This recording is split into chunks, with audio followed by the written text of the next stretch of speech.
Chapter 1602. Even though she did not believe it, Wang Guimiao knew that Lin Angua was in a panic. Lin Angua said that the Mu family had secretly obtained some evidence of his crimes. If they didn't take any action and beg the Mu family to be merciful, the only thing that awaited the Lin family and the Wang family would be death. Wang Guimiao knew a little about Lin Angua's actions in the past few years. She knew that if the evidence of his crimes was in the hands of others, it would be as good as having his life in the hands of others. Hence, she did not care about her pride anymore. She knelt down and kowtowed as hard as she could under Lin Angua's gaze. Yo-yo. Auntie was wrong. Auntie was really wrong. Auntie shouldn't have called you a little B*****. Auntie shouldn't have listened to those rumors and humiliated you and your mother. Auntie knows her mistake. Can you forgive me? Then, she kowtowed as hard as she could. She was really kowtowing.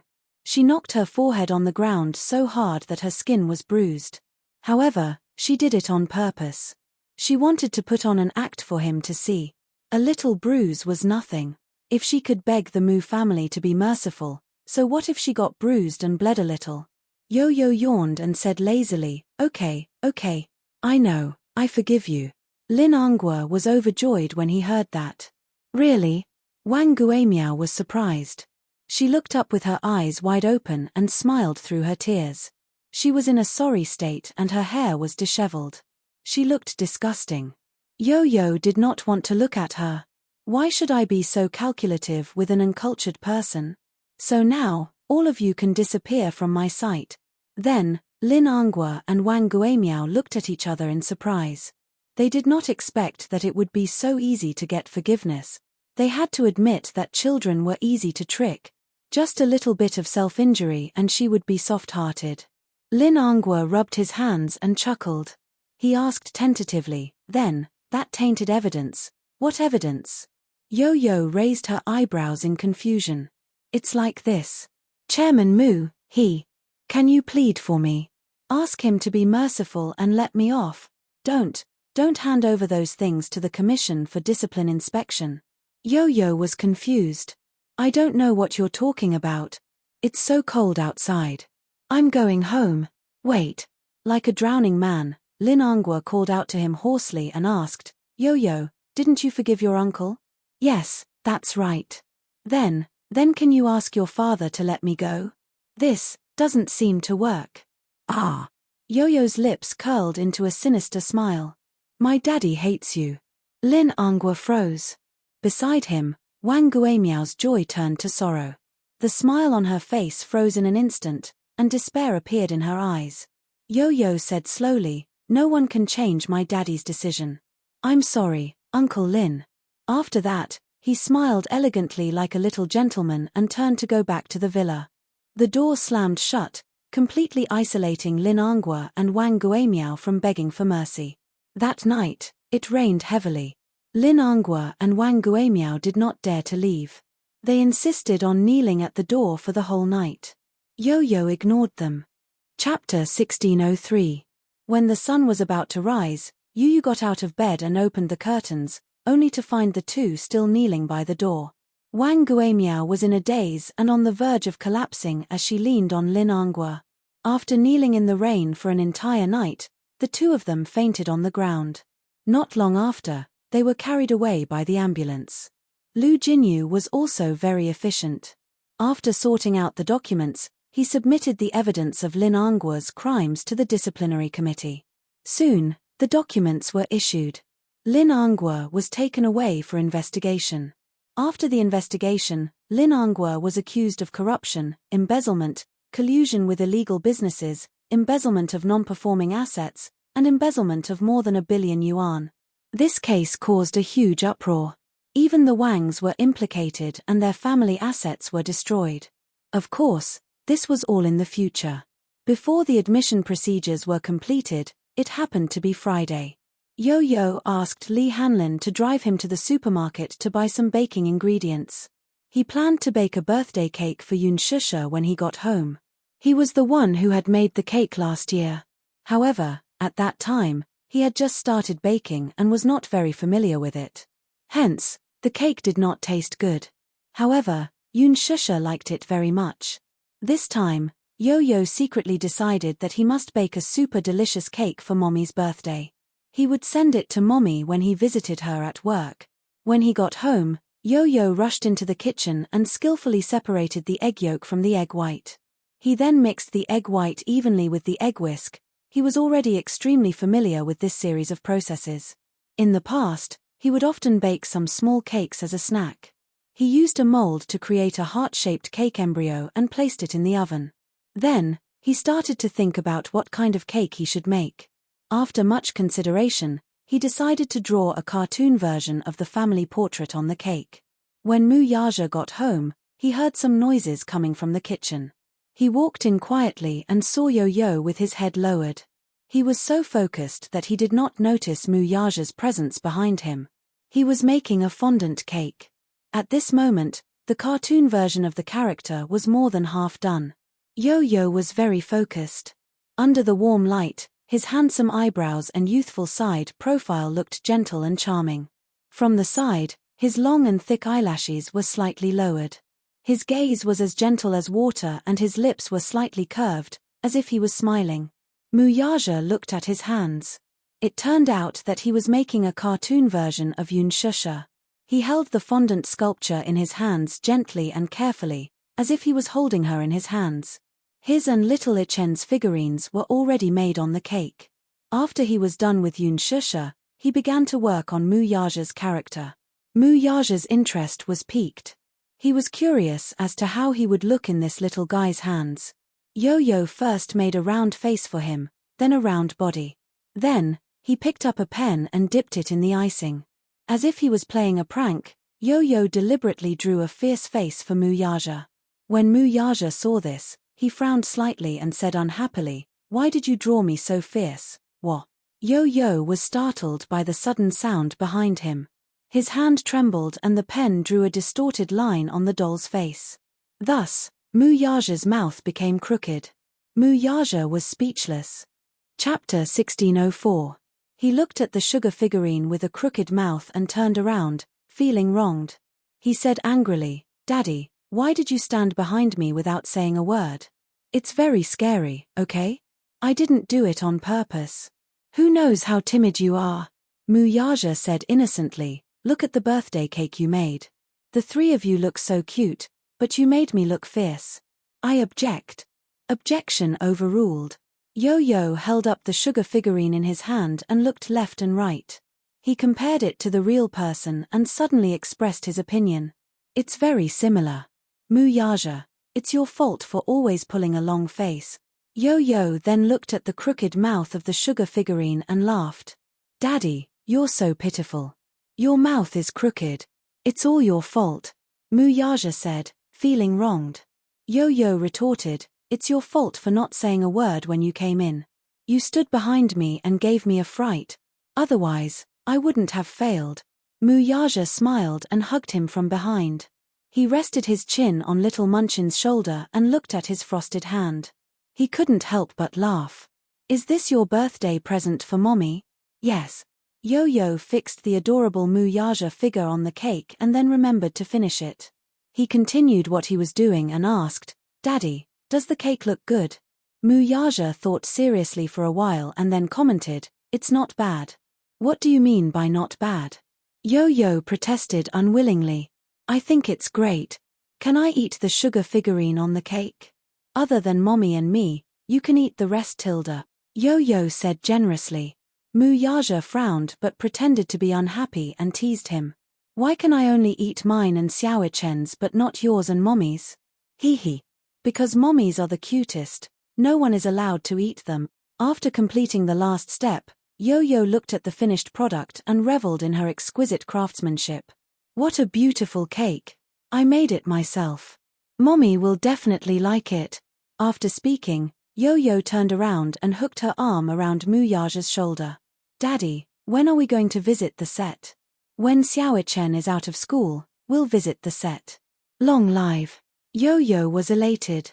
"I can finally see my dearest Mommy. Last night, I missed her so much that I couldn't sleep. Mommy must have forgotten that today is her birthday. I must give her a birthday surprise from the sky." Mu Yaja scratched his nose affectionately. Okay. When Xiao Chen came home from school at 3 o'clock, he saw Yo-Yo placing the finished cake in the kitchen. He went over and looked at it for a long time. He was so hungry that he almost drooled. He turned around and ran over to Yo-Yo, chirping happily like a little bird. Yo-Yo, did you personally make that birthday cake for Mommy? Yes. I made it. Yo-Yo was very pleased with herself. Xiao Chen was very hungry. He pestered him and asked, when are we going to visit her at the set? Last night, the three of them had discussed that on her birthday, they must visit the set and give Yun Shusha a birthday surprise. The two little lads were so excited about their birthday that they couldn't sleep well. Chapter 1605. Yo-Yo snorted. Mommy will definitely like my cake more. Xiao Ichen whimpered and looked down pitifully. Yo-Yo, you're a bully. Are you saying that my present isn't nice? I can't help it. It's your fault for being so stupid. But you're so stupid, so you've already improved a lot. Xiao Ichen wagged his tail again. Really? I think so too. Then, he pestered Mu Yaja and asked, Daddy, what birthday present did you prepare for Mommy? Mu Yaja smiled deeply and pressed his slender fingers against his lips, pretending to be mysterious. Xiao Ichen shouted, Stingy. Daddy is so stingy. Just as Yo-Yo had expected, Yun Shusha had indeed forgotten that it was her birthday today. She was completely unaware of the upcoming birthday surprise. Early in the morning, she rushed to the set, changed into an ancient costume, put on makeup, and participated in the filming. The sun was shining brightly these few days, so there were many outdoor scenes. Yun Shusha was inevitably nervous because it was her first time using a wire. On the set, director Ji Yu and the martial arts master were nervously discussing the upcoming wire scene. Yun Shusha changed into a pink silk dress. The next scene was her encounter with the male lead, Yun Cheng, played by Hua Jin. In the plot, the prince's mansion was holding a birthday party. Qin Shueyao, who was playing the role of Qin Shueyao, climbed a tree to pick up a kite. She accidentally slipped and fell from the tree. The male lead appeared and saved her. When the two met, Qin Shueyao fell in love with Yun Cheng at first sight. There were two scenes today. One was between Yun Shusha and Hua Jin, and the other was between Yun Shusha and Lin Ji. Yun Shusha changed into her costume and was familiarizing herself with the camera position. Positioning was very important when filming, so she had to familiarize herself with it in advance. In addition, she was worried that she would not perform well in the wire scene and was under a lot of pressure. Suddenly, there was a fierce commotion on the set. Yun Shusha turned around and saw countless flashing lights. It turned out that Lin Ji had changed into her costume and appeared on the set. Today, there were many reporters visiting the set. However, as the media, the main visitors were naturally the female lead, Lin Ji, and the male lead, Hua Jin. The audience was looking forward to the collision and sparks between the number one young man in ancient costumes and the number one actress in ancient costumes. Therefore, as soon as Lin Ji appeared on the set, all the reporters were on the move. They aimed their cameras at her and flashed wildly. Many other actors and actresses were looking at Lin Ji enviously. As expected of Lin Ji. As the female lead, she has so many media reporters visiting her. How glorious. A female supporting character sighed with envy. Who knew if these reporters were hired by her? Lin Ji hasn't been in the limelight recently. She's not even as popular as Yun Shusha. These reporters might have been hired. Another supporting character cursed inwardly. Along the way, Lin Ji's appearance caused a stir on the set. She seemed to enjoy the sensation and smiled at the reporters from time to time. She seemed to have come prepared. She had on exquisite makeup and was posing and flirting under the flashing lights. All the reporters surrounded her excitedly and handed microphones to her from time to interview her. Lin Ji noticed that Yun Shusha was also looking at her. The corners of her mouth curled up and her eyes revealed a smug look, as if she was silently showing off. Yun Shusha frowned. This Lin Ji. Chapter 1606. Didn't she know that her pretentious appearance made her look like a clown? She turned around and continued reading her script. Ji Yu Xiaoyang heard the commotion and turned around abruptly. He frowned when he saw Lin Ji surrounded by reporters. Director Ji Yu had a strange temper. He was very particular about the rules of the set. During filming, he strictly forbade any form of visits, let alone a high-profile one like Lin Ji's. If the media were to enter the set during filming, it would be detrimental to the set. It wasn't that they weren't allowed to visit the set, but they were filming and were not allowed to do anything unrelated to the filming. Old Jong, where did these reporters come from? Director Ji Yu asked with a frown. The script editor shook his head. Director Ji Yu slammed the table and said angrily, "Didn't I order time and time again to seal off the set during filming and not allow any media or fans to enter? Director Ji Yu, I've already sent people to seal off the set. I don't know what's going on either." Director Ji Yu threw down his script and walked up to Lin Ji. He waved his hand and said, "Now is not the time to visit the set. Get lost." Director Ji Yu was known for his fiery temper. The reporters didn't dare to offend him, so they scrambled away with their equipment at his command. Lin Ji was left behind with an awkward expression. Director Ji Yu, Ji Yu Xiaoyang didn't wait for her to explain and scolded, "Shut up. Lin Ji, didn't I warn you not to cause any trouble on set? You're acting in my film as the female lead. Do you think you're good at acting? Or do you think you're so good that you can be so lawless and arrogant on set? How dare you let the reporters in during filming? Don't you know that I hate it when outsiders come in during filming?" Director Ji Yu didn't give Lin Ji any face in front of everyone. Lin Ji's face turned green and red. She was extremely embarrassed. Director Ji Yu, you've misunderstood me. I don't know how these reporters got in. You don't know? Director Ji Yu sneered. Don't you know best how they got in? Why are you acting dumb in front of me? Do you think I'm easy to fool? Are you a best actress? Or an A-lister? Why did those reporters only take pictures of you and not the others? Do I have to be more straightforward? Why did you disregard the interests of the crew and consider the feelings of others? Have you considered my thoughts? Ji Yu Xiaoyang mercilessly exposed her in front of everyone, making Lin Ji even more embarrassed. The supporting actress who had guessed that Lin Ji had hired a reporter to visit her on set sneered. I knew it. Haha. Lin Ji still wanted to explain. Ji Yu Xiaoyang didn't want to listen to her excuses. Look at your face. What the hell is that makeup on? Didn't I ask the makeup artist to do willowy eyebrows and cherry lips for you? Take a look at yourself and look in the mirror.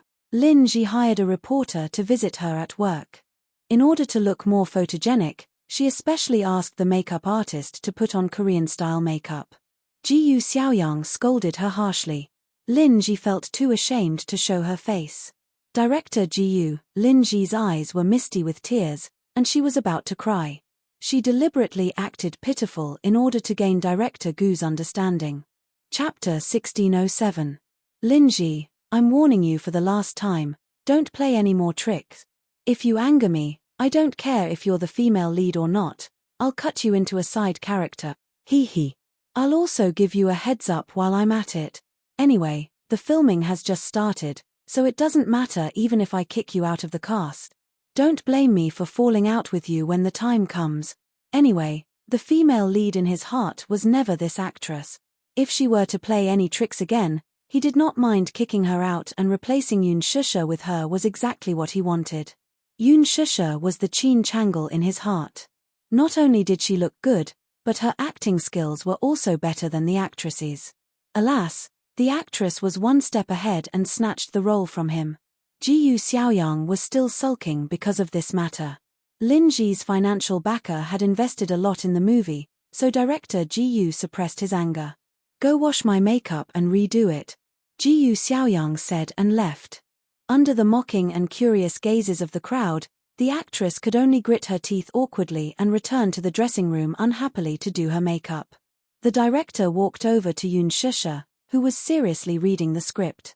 He nodded in satisfaction when he saw that she was focused on it. Only then did he return to discuss the wire arrangement with the martial arts director. She happened to be delivering water to Yoon Shusha. When she saw this scene, she excitedly went up to her and said with a smile, Shusha, the director has been looking at you just now. What? He stood beside you and looked at you for a long time. I think he saw that you were seriously reading the script and was very satisfied with your attitude. That's why he smiled in relief. Yoon Shusha smiled and said, Mushi, I'm a little nervous. I heard that if I'm not careful with the wire, I'll fall down. Oh, please. Do you think the martial arts director on set is just for decoration? Don't worry, it'll be very safe. Mushi comforted her. Hua Jin also finished his makeup and rushed to the set. Yoon Shusha looked up and saw him appear. She was stunned. His first reaction was that Hua Jin's title of the best young actor in ancient costumes was not undeserved. He was dressed in a crescent white robe and had an elegant demeanor. His handsome hair was draped over his shoulders, and his beautiful and exquisite facial features were embellished with makeup. His beauty was even more breathtaking. Her charm was so outstanding that it overshadowed the beauty of the female lead. Her every frown and smile was captivating. This was the first time she had acted with Hua Jin in a scene. Hence, it was also the first time she had seen Hua Jin in his ancient costume. It wasn't that she hadn't seen Hua Jin without makeup. His skin was very good, his facial features were very three-dimensional, and his eyebrows and eyes had the unique charm of an ancient handsome man. His charming eyes were like silk, the corners of his eyes were long and narrow, and when he looked back, his smile was enchanting. Yoon Shusha's mind wandered for a moment before she exclaimed in shock, Gosh, Hua Jin's ancient costume shocked me. At the side, Mushi also came back to her senses. Shusha. Gosh. Hua Jin's ancient costume is so stunning. Even if it's the real person, it's better than many of the photos of young actors in ancient costumes. It's so beautiful. She could not suppress her voice, so everyone heard her praise and could not help but look over. Even Hua Jin could vaguely hear her excited voice. He looked in Yoon Shusha and Mushi's direction with a meaningful gaze. Yoon Shusha felt embarrassed.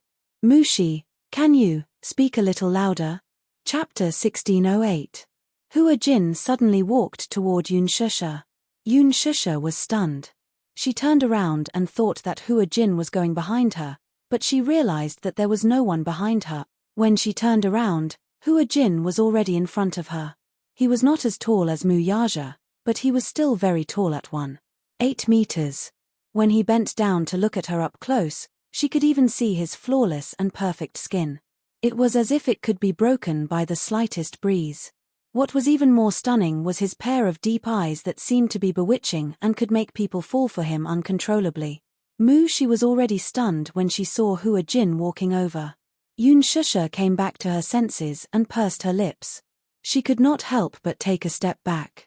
Just as she took a step back, Hua Jin took a step forward. Yoon Shusha frowned and took 2 more steps back with displeasure in her eyes. Hua Jin, on the other hand, smiled and took 2 more steps forward. His strides were bigger than hers, so he could not wait to be right in front of her. Yoon Shusha could even feel his warm breath on her forehead. Her heart was beating like thunder. This man, what was he trying to do? He approached her silently, just like the first time backstage at the press conference. Yoon Shusha could not understand what he was trying to do. Hua Jin's good-looking lips curled up. He lowered his head to look at her and smiled. Are you shy? When he spoke, his voice was gentle and pleasant. His voice was not as rough as a man's, nor was it as deep and mellow as Mu Yaja's. Instead, it was as magnetic as a clear spring. Yoon Shusha could not help but ask, what are you trying to do? Yoon Shusha. He called her name and smiled devilishly as he tilted his head slightly. It's our first time acting together. Yes. So. Hua Jin dragged out the last word and suddenly blinked at her. Don't you think we should cultivate some chemistry? Mu Shi, who was standing at the side, finally reacted. Seeing this scene, her eyes twitched hard. No matter how one looked at this scene, why did it seem like Hua Jin was flirting with Shusha? Could it be? Was Hua Jin interested in her Shusha? However, at this moment, Mu Shi was completely immersed in Hua Jin's beautiful side profile and had no time to care about anything else. Yoon Shusha laughed dryly. Develop tacit understanding? I don't know what you're talking about. But, can you not stick so close to me? Close? Hua Jin didn't think so. Is it close? Men and women don't know what they're doing. It's best if we keep our distance. However, Hua Jin felt that her answer was very cute. This distance isn't considered close. He lowered his head slightly and whispered into her ear, "Little fool, between men and women, only negative distance is considered close." Negative distance.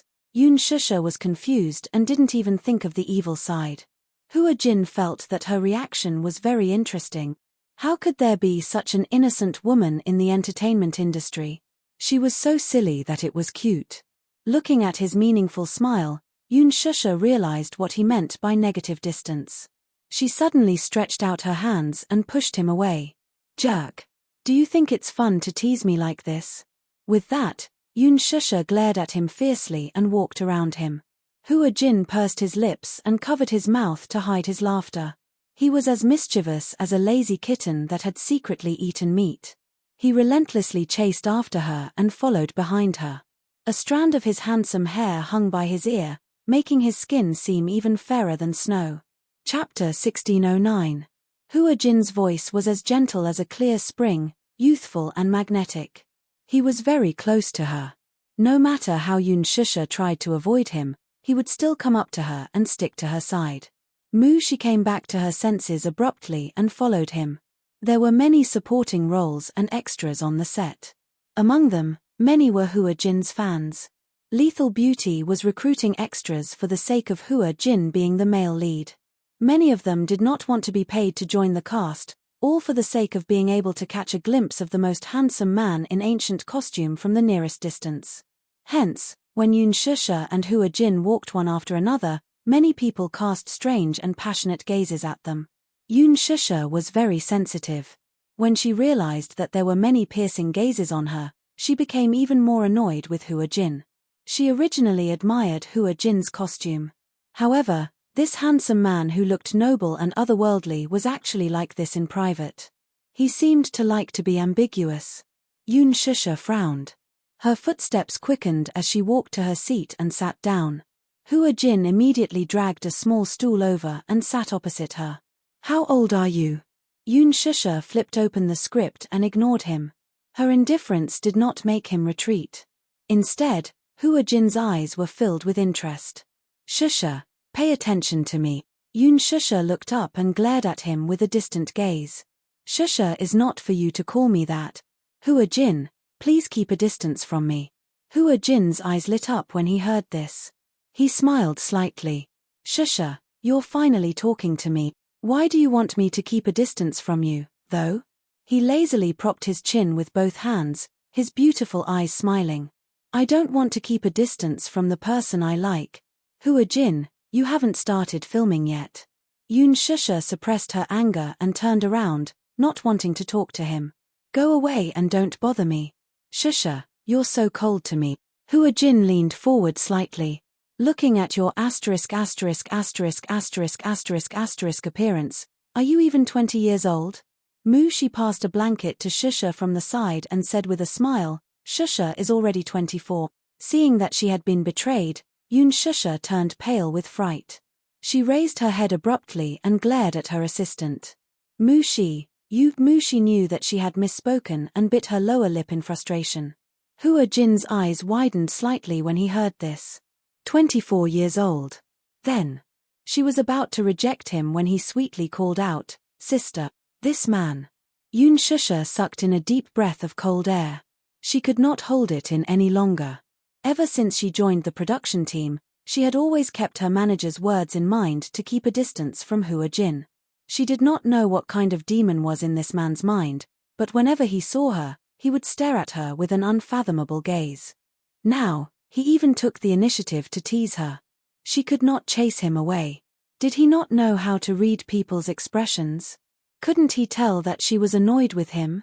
The moment the other supporting actresses saw Hua Jin, they surrounded him with adoration. Hua Jin's beauty could move anyone's heart. Hence, many people on the set wanted to strike up a conversation with Hua Jin. However, Hua Jin seemed to be aloof to everyone, so they knew that they were not interested. Now, they saw Hua Jin taking the initiative to chat with Yoon Shusha, but Yoon Shusha ignored him. Chapter 1610. Therefore, they mustered their courage and walked forward, surrounding Hua Jin and Yun Shusha in the middle, trying to blend in with them. Hua Jin, you look so beautiful in ancient costume. Hua Jin, I'm your little fan. I've been following you since you debuted. The supporting actresses blushed and clenched their fists, clearly nervous. Just as they were eagerly anticipating his reply, he merely propped his chin on his hand and gazed at Yun Shusha's face with a wide smile. It was as if he had not heard their attempts to strike up a conversation with him. Instead, he persistently asked, Sister, why are you ignoring me? Yun Shusha couldn't take it anymore. Hey, who's your sister? You. Hua Jin's beautiful eyes lit up. You're my sister, Shusha Jie. Stop fooling around, okay? Yun Shusha looked like she was about to break down. I'm very busy, I have to memorize my lines.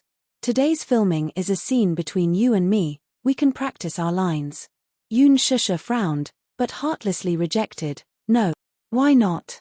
Yun Shusha was about to flare up. She suddenly looked up and said in a slightly heavier tone, Hey, Hua Jin, you're so annoying. I'm busy memorizing my lines. Can you stop bothering me?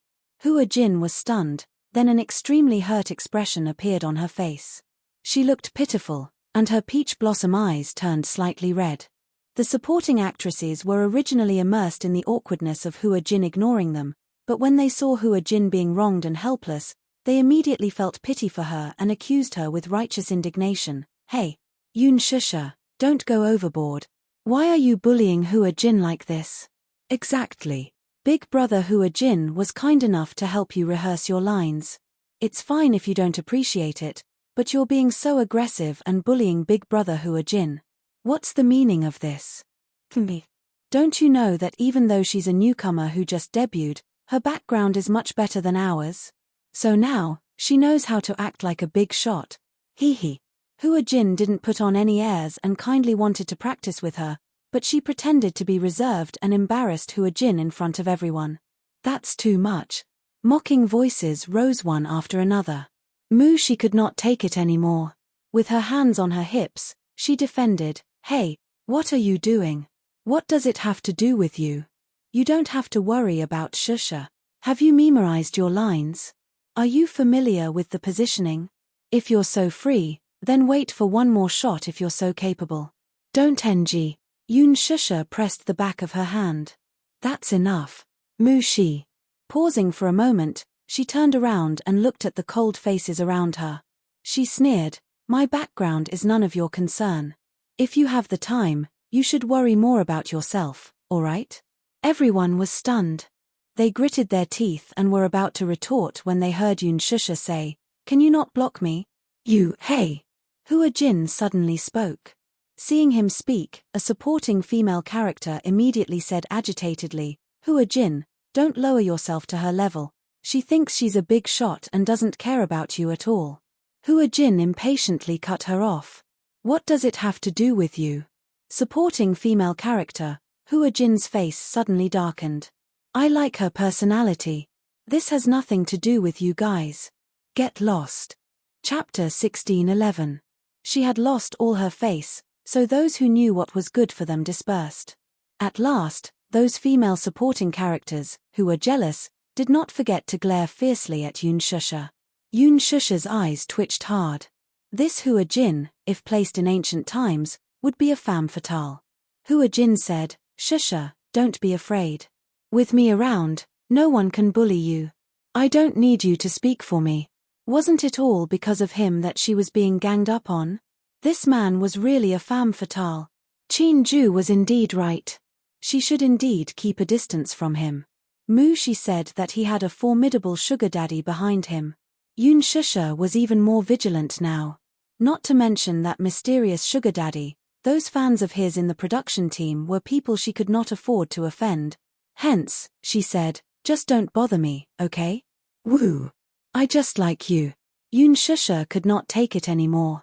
Even if she could not afford to offend him, could she not avoid him? Hence, she stood up abruptly. Hua Jin followed suit and asked with a smile, Where are you going? Don't follow me, hey. Hua Jin hurriedly reached out to hold her hand when he saw her walking quickly. Yoon Shusha's body trembled as if she had been scalded by fire. She flung his hand away violently. She turned around angrily and glared at him, only to see that he still had that playful and mischievous expression on his face. She looked around angrily and saw that not many people were paying attention to them. She calmed down and asked with gritted teeth, "What is your purpose? Motive?" Hua Jin tilted his head and pondered for a moment. His lips suddenly curled into a mischievous smile as he leaned closer to her. His ambiguous breath brushed against her cheek. "Is wanting to sleep with you considered my motive?" With a loud bang, Yoon Shusha's head seemed to explode. What did he mean? She looked at him in disbelief, only to see that his expression was half joking and half serious. She couldn't tell from his tone whether he was serious or joking. But this wasn't a joke, was it? Yoon Shusha widened her eyes in shock. She suddenly stretched out her hand and pushed hard. Hua Jin was caught off guard and was pushed to the ground. The ground was made of cement. Hua Jin fell to the ground, and a layer of skin was slightly scratched on his palm. He frowned in pain, but his brows were knitted in an innocent arc. She was as beautiful as a painting. Even when she was frowning, she was still breathtakingly beautiful. This sudden scene attracted everyone's attention. Ji Xiaoyang turned around and saw this scene. He frowned slightly. He put aside the matter at hand and walked over. What happened? Yoon Shusha was stunned for a moment. She had lost her mind in a fit of anger and did not expect to have such a strong hand. For a moment, she did not know how to answer. Director Ji, what happened? Nothing. Hua Jin got up from the ground, brushed off the dust on his body and smiled lightly. I was just fooling around with Shusha. Ji Xiaoyang glanced at him with a sullen expression. The corners of his mouth moved slightly, as if he wanted to say something, but in the end, he did not say anything. As if he had suppressed some anger, he took a deep breath and said with a frown, "Don't play around on the set. There are equipment everywhere. Be careful not to break it and delay the filming process." Yoon Shusha was a little surprised. Chapter 16:12. Ji Xiaoyang wanted to protect her, so he warned Hua Jin not to cause any more trouble. Hua Jin glanced at Yoon Shusha and then at Ji Xiaoyang before pursing his lips. Got it. Director Ji, go and get ready. Your scene with Yoon Shusha is about to start. Ji Xiaoyang instructed. Hua Jin reluctantly hummed an "oh" and nodded. However, the moment Ji Xiaoyang turned around, he suddenly leaned forward and planted a kiss on Yoon Shusha's cheek. Yoon Shusha did not react in time and widened her eyes in shock. By the time she came back to her senses, Hua Jin had already returned to his assistant's side to revise the script. She was angry and frustrated, thinking that Hua Jin was simply unreasonable. He actually stole a kiss from me? Why is this Hua Jin so annoying? Ji Xiaoyang happened to see this scene as well. His lips moved, but he did not say anything. He only reminded Yoon Shusha to get ready for her role and then went back to work. It seemed that this Hua Jin was not simple. Even the bad-tempered director Ji Yu did not dare to lose his temper in front of him. It seemed that he had a strong backing. Did he do whatever he wanted on set just because he had a sugar daddy's favor? Yoon Shusha trembled in anger. Beside her, Mushi looked at her with envy. She clenched her little fists and gritted her teeth in jealousy. Shusha, you have good luck with men. Hua Jin took the initiative to kiss you. I'm so envious of you. Yoon Shusha glared at her weakly. Seeing that she was really angry, Mushi felt guilty and quickly explained, Shusha, don't be angry. I was just joking. Don't take it seriously. Mushi. This joke isn't funny at all. Yoon Shusha lost her usual calmness. For the first time in her life, she showed anger in front of Mushi. Knowing that she was really trying her best, the assistant hurriedly apologized. I'm sorry. Shusha, I didn't care about the occasion and made a joke. I'm sorry, I won't do it again. Yoon Shusha looked in the direction of Hua Jin with a complicated expression. Then, she took out a soft towel from her sleeve and fiercely wiped the place where Hua Jin had just kissed. The next scene officially began filming. Yoon Shusha tried her best to immerse herself in her character.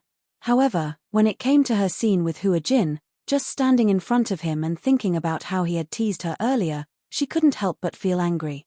He didn't manage to pass a few of them.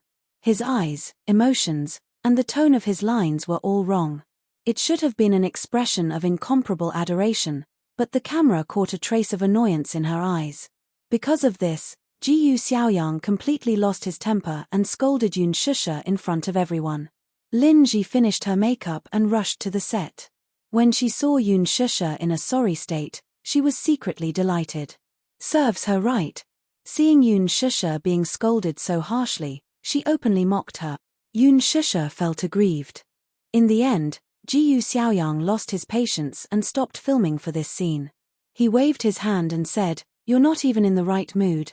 Why are you wasting my time? Everyone's time is precious.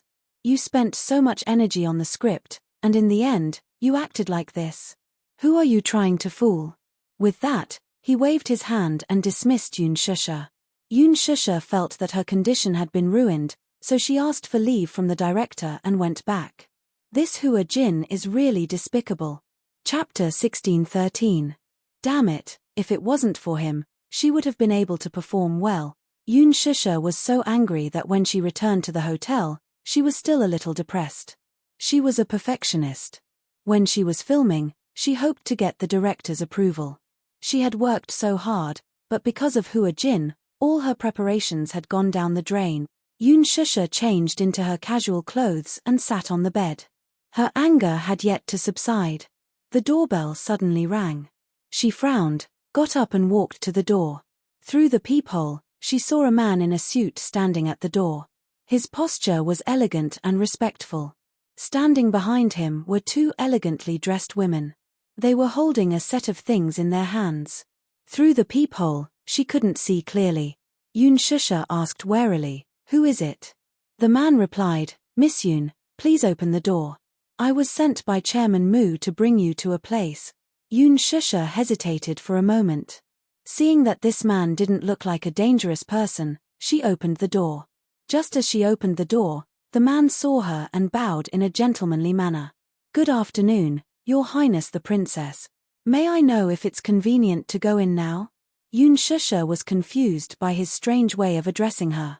However, she still nodded and said, "It's convenient." The man smiled and signaled with his eyes. The two women walked into the room politely, but the man didn't come in. After closing the door, Yoon Shusha looked at them strangely and asked suspiciously, "You were sent by Mu Yaja too?" "Yes, Your Royal Highness." Yoon Shusha was confused by their way of addressing her. She smiled awkwardly and didn't know what to say. "What Royal Highness?" "Your Royal Highness, please change into a dress first." One of the women carried a gown and greeted her with a perfect smile. Yoon Shusha frowned. She didn't know what this Mu Yaja was up to. Why did he want her to change into a dress for no reason? Was he bringing her to a banquet? If that was the case, why didn't he inform her in advance? As a result, she was caught off guard. She glanced at the gown. When the gown was unfolded, Yoon Shusha was shocked. What a beautiful dress! The champagne-colored gown had a skirt that reached the ground. The design of the flat-shouldered gown seemed to have been tailor-made for her, revealing her jade-like collarbone and graceful neck. The chest area was adorned with a few pink roses that extended from the waistline all the way to the hem of the skirt. The flower adornment was beautiful and flawless. The petals were especially lifelike, almost to the point of passing them off as genuine. If one did not examine them carefully, one would not be able to tell that the petals on the dress were fake. "Your Highness, please change into your formal attire." Yoon Shusha hesitated for a moment, then nodded. After changing into the gown in the bedroom, she walked in front of the full-length mirror. She was like a flower fairy standing in the mirror, refined and beautiful. The two women went up to her and helped her to the dressing mirror. One was in charge of her hair, and the other was in charge of her makeup. An hour later, she was dressed up like a princess from a fairy tale, noble and elegant. Yoon Shusha looked at herself in the mirror. The person in the mirror really looked like a princess from a fairy tale movie. But this dreamy crystal makeup was not suitable for a banquet. Chapter 1614. Through the window, the scenery of the street flashed by quickly. She didn't know where the car was taking her. She was in a daze the entire way. When she got out of the carriage, the sky was getting dark and the night was beautiful. When she lifted the hem of her dress and got out of the car, the scene in front of her shocked her greatly. The carriage stopped at the entrance of Fairy Tale Valley. Fairy Tale Valley, a theme park that looked like a fairytale wonderland. Yoon Shusha had brought Yo-Yo here before, so she had a deep impression of Fairy Tale Valley. Fairy Tale Valley was closed for a period of time because of the shooting incident. After some repairs, it was put back into operation. However, at this moment, the Fairy Tale Valley in front of her eyes was completely different from the one she remembered. The night was getting late, and the moonlight was like silver in the starry sky. Under the illumination of the starry sky, the iconic castle of Fairy Tale Valley stood in the distance between the canyons. It was resplendent and majestic, just like a medieval European royal castle. It was retro and luxurious, and it was magnificent as the lights constantly changed colors. The huge Fairy Tale Valley was surrounded by a classical and romantic atmosphere. There was a crystal carriage parked at the entrance. The attendant stood beside the white horse respectfully and gently welcomed her. "Your Highness, beautiful princess, please get on the carriage." Yoon Shusha was slightly stunned when she saw the hand reaching out to her. Her brain stopped working for a few seconds before she slowly reached out and allowed the attendant to welcome her into the crystal carriage. What's going on? Yoon Shusha sat in the carriage, her thoughts still in a mess. Everything happened too suddenly. She was still in a daze and didn't know what was going on. The crystal carriage passed through the garden path that was covered with pink rose petals. Yoon Shusha was stunned, but she was stunned by the dreamy scene in front of her. She couldn't help but lean against the window and enjoy the fragrant breeze. So beautiful. So dreamy. It was really like a dream. The breeze blew, and the petals on the ground were swept up, invading her face. Yoon Shusha brushed her face with her fingertips and gently rubbed the petals on her face. She sniffed lightly, and the fragrance assailed her nose. On the road, there were many tourists coming and going. When the crowd saw the crystal carriage approaching, they all widened their eyes in amazement. They looked at Yoon Shusha, who was sitting on the crystal carriage, with jealousy. Some of the young girls couldn't help but chase after the carriage as they were pleasantly surprised. "Wow! It's a crystal carriage. I've only seen this kind of carriage in fairy tale movies. It was a real crystal carriage, so beautiful. I want to sit down too. The woman in the carriage is so beautiful, like a princess. She looks like a flower fairy. There are so many flower petals on her body, how mesmerizing. Hey! This woman looks a little familiar. I feel like I've seen her somewhere before." When Yoon Shusha heard this, she was so shocked that she retracted her head back into the carriage. The crystal carriage slowly passed through the romantic garden arch, and a huge Ferris wheel came into view. Under the background of the bright starry sky, the huge Ferris wheel slowly rotated along with the music. The attendants helped Yoon Shusha down from the crystal carriage. In an instant, it was as if several beams of light from the sky were projected onto her body. The beautiful light surrounded her, so much so that when she stood in the middle of the bright light, it made her surroundings seem dark. Chapter 16:15. For a moment, she couldn't see her surroundings clearly. She took a small step forward, but the light followed her. Yoon Shusha stopped in her tracks and was a little surprised. Just as she was at a loss of what to do, she suddenly saw a tall and slender figure slowly walking towards her from not far away. Yoon Shusha widened her eyes. Standing in the light, she couldn't see clearly. In her curious and surprised gaze, a man in a snow-white suit appeared in front of her like a god. His tall and handsome figure pierced through the light and appeared in front of her. "Moo!" Yoon Shusha's mouth gaped open in shock as she uttered a single word. Moo Yaja's appearance gave her a dreamy surprise. He was dressed in a medieval aristocratic suit. His posture was noble and arrogant, and his aura was extraordinary. He was like a Prince Charming who had appeared in front of her without warning. She had imagined countless dreamy scenes, but now, they were displayed in front of her without warning. She couldn't come back to her senses for a long time. Yoon Shusha stared at the handsome man in front of her in a daze. She was a little speechless. Did he prepare everything in this fairy tale-like fantasy for her? Yoon Shusha's body stiffened slightly.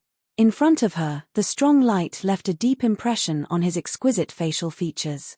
In the dreamy light and shadow, his handsome face was like an ancient Greek sculpture, handsome as if it was cast. Amidst the gentle breeze, his black hair brushed past his ears, his proud jawline, and his deep, serene eyes were breathtaking. His thin lips gently curved into a charming arc. Muyaja gently reached out to her and opened his palm. He raised his eyebrows slightly and gave her a silent invitation with his eyes. She raised her hand and placed it in his palm. Suddenly, her breathing became tight. Yoon Shusha couldn't believe that everything in front of her was real. So much so that she asked a silly question at this romantic moment. Muyaja, she looked up and her eyes flashed. Is it really you? What answered her was the man's powerful palm. He held her hand and took the opportunity to pull her into his embrace. Yoon Shusha was caught off guard and fell into his embrace. Her swaying body was supported by his strong arms. She raised her head and looked into the man's deep and doting eyes.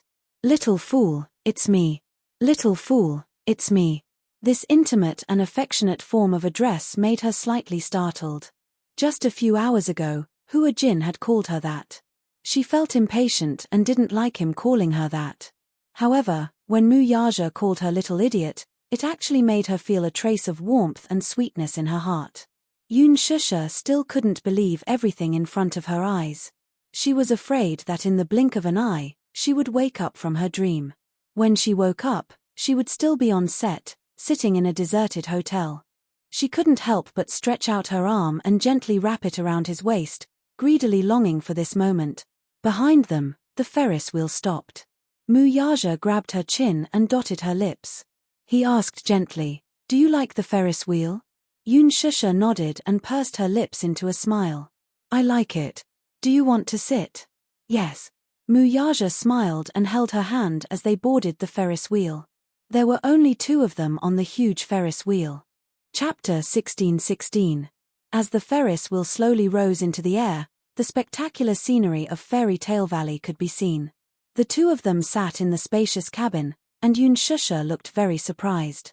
"Muyaja, did you prepare all these?" Muyaja saw her childlike expression and couldn't help but laugh. "Is this your first time?" "Yes." Yoon Shusha's expression changed slightly, and she looked a little lonely. She pursed her lips dejectedly. "This is my first time. I've never had the chance to sit here before. It's rare to come to a place like an amusement park." He leaned back gracefully.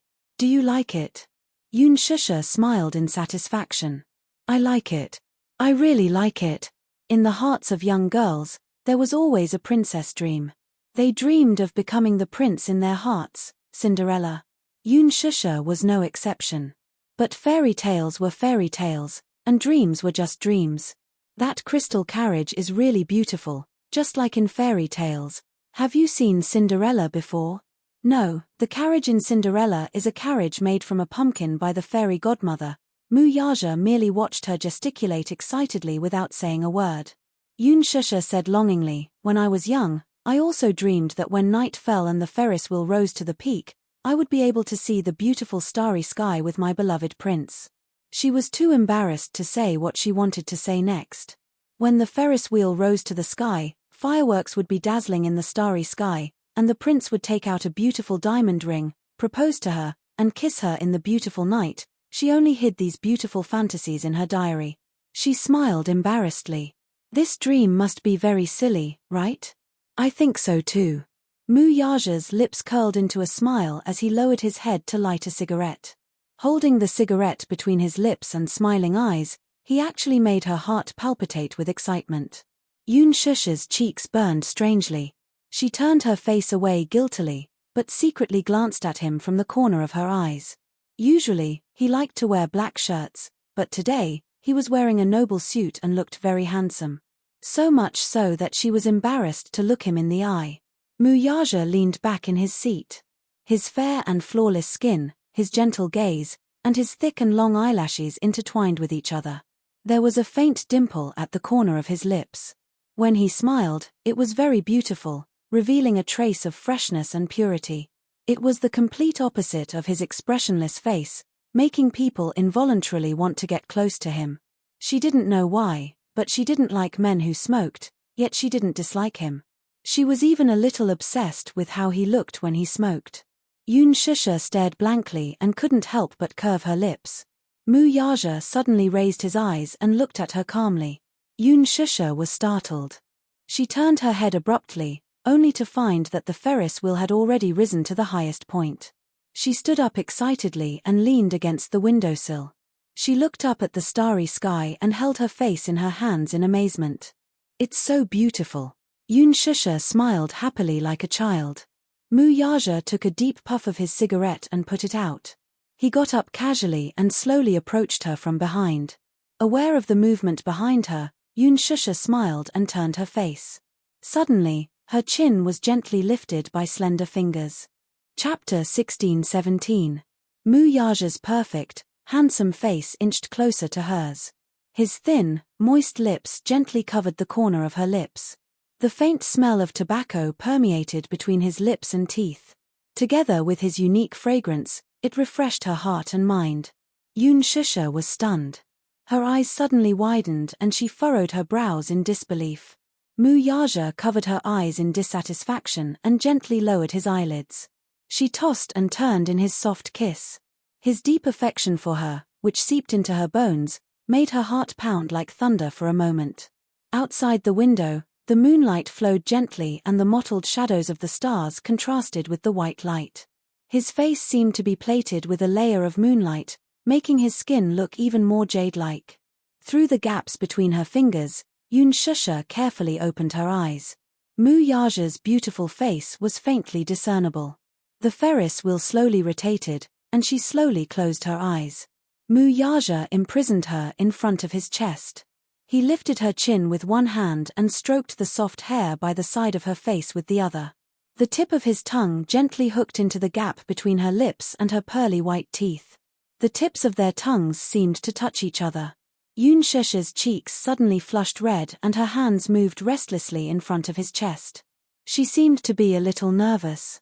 She suddenly felt the scene in front of her was extremely familiar. Where had she seen it before?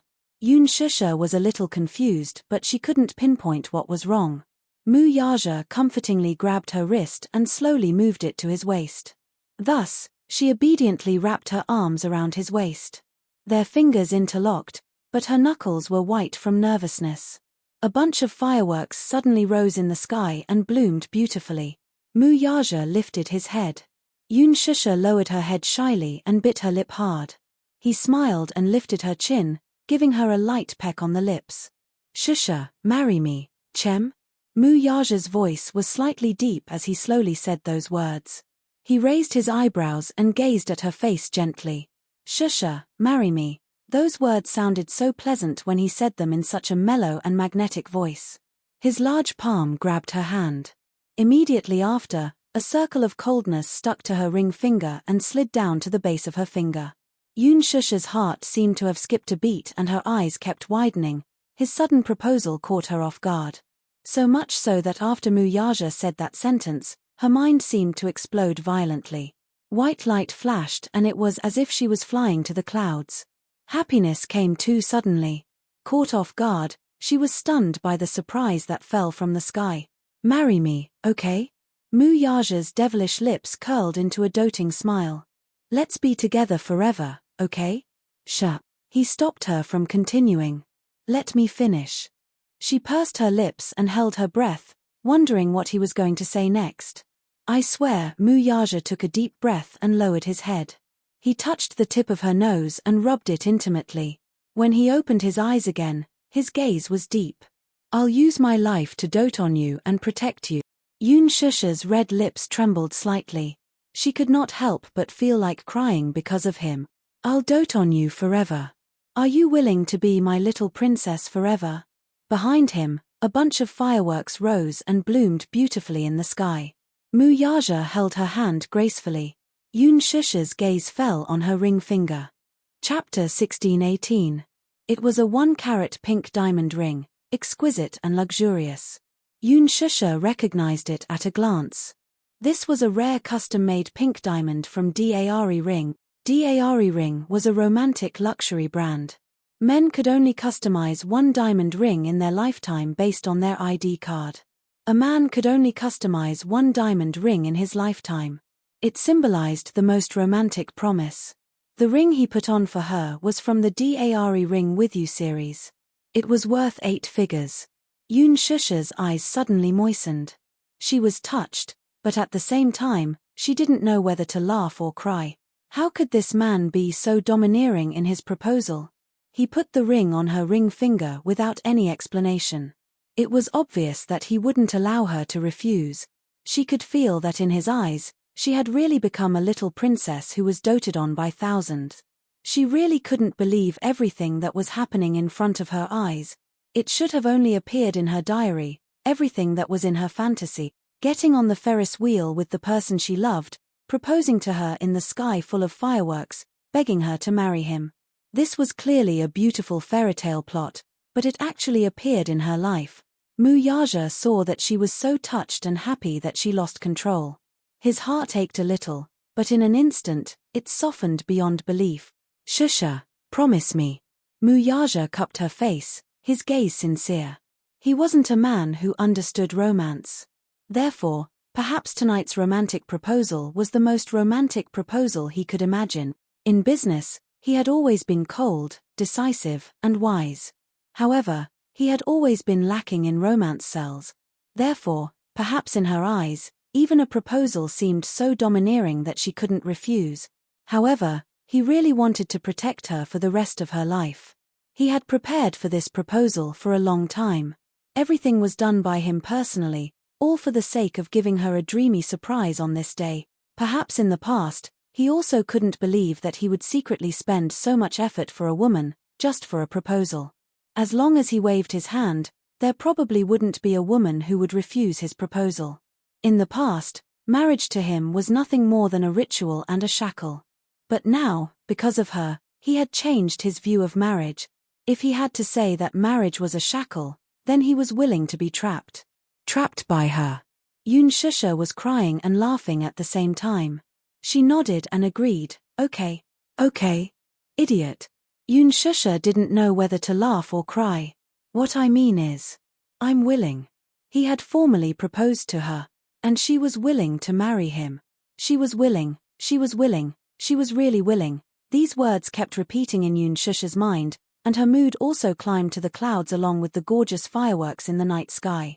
When Muyaja heard this, a satisfied smile bloomed on his face. He hugged her in his arms and kissed her passionately under the fireworks in the sky. The Ferris wheel climbed to the highest point. Yoon Shusha nestled in Muyaja's arms and looked at the beautiful night sky outside the window. She couldn't help hugging her arms tighter. Do you know? Right now, I feel like I'm in a dream. Until now, I still can't believe it. Chapter 16-19. When I was young, I yearned for the princes and princesses in fairy tales. I fantasized that one day, I would sit on a Ferris wheel with my beloved, and he would propose to me with fireworks in the sky. Halfway through her speech, she suddenly felt that something was amiss. Yoon Shusha furrowed her brows and glared at him. Hey, did you peek at my diary? Muyaja's face showed a hint of awkwardness at being exposed. Seeing his evasive expression, Yoon Shusha cupped his face with both hands, forcing him to look at her directly. Tell me the truth. Did you secretly flip through my diary? She had the habit of keeping a diary when she was young. Hence, be it her mood, her ideals, her thoughts, or even her trivial matters, she liked to record them in her diary. Yoon Shusha felt that something was amiss no matter how she thought about it. Today's proposal was similar to the one she had imagined in her diary. Could it be that this man had secretly peeked at her diary and directed this scene? Muyaja coughed awkwardly and then hummed in acknowledgement. He had indeed secretly flipped through her diary, but that was because Yo-Yo had accidentally left it behind when she was tidying up her things. He did not know that it was a diary, so he picked it up and flipped through a few pages until he reached one of them. On top of it were the notes of Yoon Shusha when she was young. He skimmed through it and memorized her wish in just a few glances. Muyaja told her everything truthfully. Yoon Shusha did not show it on her face when she heard it, but she was very touched inside. Muyaja, She lowered her head and hesitated for a moment before smiling. Thank you. She had to thank him for silently fulfilling a wish of hers that she could only dream of. The Ferris wheel descended. When the door opened, fireworks rose from the ground. Yoon Tianyu and Xiao Chen appeared before her like two little angels, holding birthday cakes in their hands. Mommy. Happy birthday. The two children's tender voices were pure and cute. Yoon Shusha was pleasantly surprised once again, so much so that she stared blankly at the scene in front of her, unable to react in time. So today was her birthday? She didn't realize it, but she didn't expect the two little guys to remember her birthday. They even prepared a cake and a gift in advance. There was such a big surprise. Yoon Shusha was so moved that tears gushed out of her eyes. She had been on set for so long and had been separated from the two little guys for so long. She missed them very much. Yoon Shusha lowered her body slightly and opened her arms. My two darlings, Mommy missed you so much. Mommy. Little Ichen let out a whimper as tears welled up in his eyes as he threw himself into her embrace. Yo-Yo couldn't help but laugh. He pursed his lips and walked to Yoon Shusha's side a little bashfully. He put the crown he made on her head. Dear Mommy, happy birthday. I hope you will be happy forever. Yo-Yo will love you forever. He cupped her face and kissed her affectionately on the cheek. Yoon Shusha was touched and pulled him into her embrace. She hugged the two little lads tightly, unwilling to let go. Mommy missed you guys so much. Xiao Chen heard that and a few drops of tears fell. Mommy, why didn't you come home for so long? I missed you so much. Chapter 1620. Mommy, even if you know you're wrong, I won't forgive you so easily. Xiao Ichen pretended to be reserved as he counted with his fingers. Yoon Shusha pursed her lips and asked teasingly, then, Xiao Ichen, what do I have to do to make you forgive Mommy? Unless. Xiao Ichen blinked mysteriously, tapped his cheek, and smiled. Mommy, give me a kiss. Yoon Shusha was amused by him. Then, she kissed him hard on the cheek. Xiao Ichen was satisfied. Then, he took out the handmade gift that he had hidden behind his back and held it in front of her. It was a bouquet of handmade roses. Xiao Ichen had specially asked a handmade teacher to make it for him. He thought that since it was his mommy's birthday, he had to give her a happy present. After much thought, he decided to give her a bouquet of handmade roses. Handmade flowers would never wither. The meaning behind the bouquet was that he hoped his mommy would be like a beautiful flower that would bloom forever. Yoon Shusha held the bouquet in her hands. Her heart was filled with warmth. Xiao Ichen's handwork skills were not as good as Yo-Yo's. He was a little clumsy. When he was in school, he did not like to do handwork. Hence, the handmade flowers were a little rough. However, it was obvious that he had put a lot of effort into it. Every edge was carefully trimmed and neat. The coloring was also very serious. Although there were not enough details, the overall product was very beautiful. Yoon Shusha loved it very much. She looked at the flowers with a smile on her face. She felt a sense of satisfaction that she had never felt before. Xiao Ichen asked nervously, Mommy, do you like the flowers I made? Of course I like them. Mommy really likes the gift you gave me. Really? Xiao Ichen was instantly elated. He was so proud that he wanted to fly to the cloud. Mommy had praised his handwork. Mommy liked the flowers he made. His little tail was about to curl up into the sky. Yoon Shusha's affirmation was better than anyone else's praise. Mu Yaja's eyes twitched as he watched from the side. On the way there, he praised Xiao Ichen and said that his handiwork had improved, but Xiao Ichen was still unhappy. Yoon Shusha's praise actually made him so proud. Unfair. Yo-Yo was jealous. She quickly grabbed Yoon Shusha's arm and walked over to the cake. Then, she said proudly, Mommy, this is Yo-Yo's birthday cake. As he spoke, he snorted and glanced at Xiao Ichen provocatively. The latter crossed his arms in front of his chest unhappily. Clearly, he didn't think much of it. His eyes seemed to say, Mommy would definitely like the flowers I sent her. Yo-Yo replied with a cold stare, naive. Mommy would definitely like the cake I made the most. Yoon Shusha walked over to the cake and saw that Yo-Yo had meticulously kneaded sugar figurines. Mu Yaja, Yun Shusha, Yo-Yo, and Xiao Chen's family of 4 were used as the template. The figurines were pink and sticky, cute and charming. Xiao Chen's and Yun Shusha's facial features were especially lively. However, Yun Shusha's gaze landed on Mu Yaja's face. Fart! She burst out laughing. Not only was Mu Yaja's face fiercely pinched by Yo-Yo, but his mouth was also tilted to one side due to the accident when he was making the cake. Ha ha ha. The expression of the sugar figurines was so funny that Yun Shusha couldn't help but burst out laughing. Mu Yaja walked over and took a look. His face darkened and he rubbed his forehead with a headache. Chapter 16:21. Daddy, you really can't blame me for this. Yo-Yo explained innocently. Who asked Daddy to suddenly appear behind him when he was concentrating on making the cake, giving him a big fright. He was so frightened that he inadvertently drew his mouth crooked. Yun Shusha laughed until tears rolled down her cheeks. Mu Yaja's sugar figurine's expression was so creepy that she couldn't stop laughing. Idiot, stop laughing. Mu Yaja felt a little embarrassed. The other 3 sugar figurines were so cute, but his sugar figurine had a fierce and dry expression. Most importantly, its mouth was crooked to one side. It was unbelievably ugly. He felt a little wronged. When he saw Yun Shusha laughing again, he had the urge to hide the sugar figurine. However, he couldn't. Yo-Yo had painstakingly made this cake for her. Otherwise, he would have destroyed it long ago. Seeing that his mother was amused, Yu was also infected by her happy and joyful mood. His lips could not help but curl into a smile, and he actually laughed along with her. Xiao Chen had secretly taken a look at the cake and Mu Yaja's ugly but cute sugar figurine. He had already laughed along the way. However, now that Yun Shusha and Yo-Yo were laughing, he couldn't help but laugh too.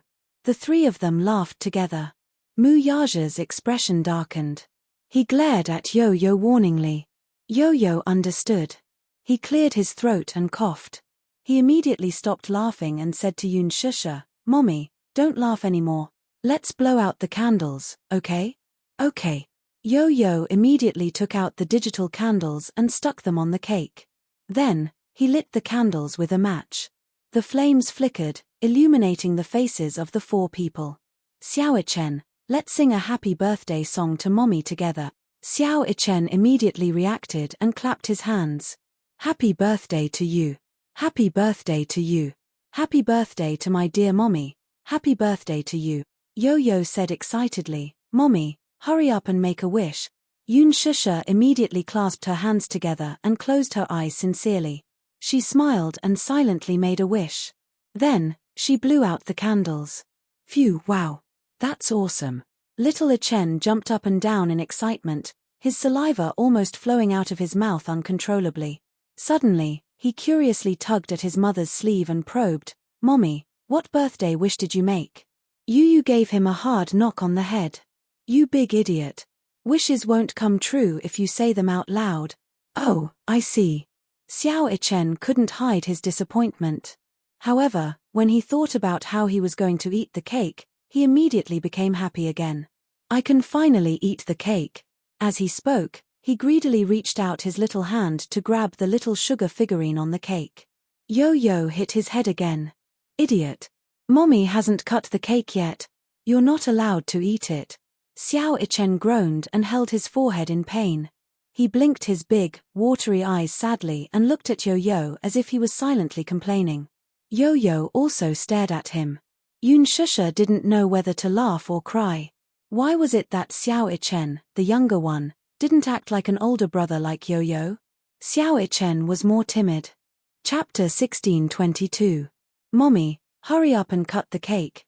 That way, the birthday ceremony will be complete." "Okay." This little bun really knew more than she did. Mu Yaja walked forward and held her hand. Yun Shusha turned around and smiled at him. Then, they cut the cake together. The 2 little guys clapped and cheered. "Yo-Yo, can we eat now?" Little Chen stared at him greedily, his saliva almost dripping from his mouth as he stared at the cake. Yo-Yo glanced at him in disdain and said expressionlessly, "Please wipe your saliva first." Xiao Chen was confused. Yo-Yo sighed and rubbed his forehead. "Stupid brother, Why are you so greedy? Because Yo-Yo's cake looks so tempting. It must be delicious, Xiao Ichen said honestly. Yo-Yo was speechless for a moment. Then, he sighed and took the initiative to cut a piece of cake and passed it to him. Yo, little greedy cat, eat it. I don't want this. I want the sugar figurine on the cake. Yo-Yo pondered for a moment and asked curiously, which one do you want? Xiao Ichen was drooling. I want yours. Yo-Yo immediately said, no, why not? Can't you eat yours? Xiao Ichen felt wronged and said, mine doesn't look as good as yours. Stingy Yo-Yo, let me eat your sugar figurine. As he spoke, he started to act coquettishly. Yu, on the other hand, stood firm and shook his head vigorously.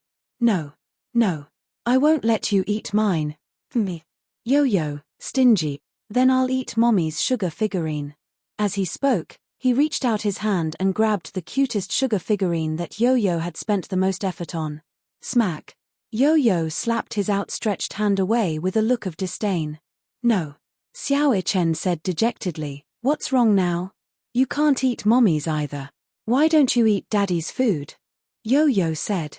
When Xiao Ichen heard this, he felt wronged and mumbled unwillingly, I don't want to eat Daddy's little candy figurine. She's so ugly, I can't bear to eat her.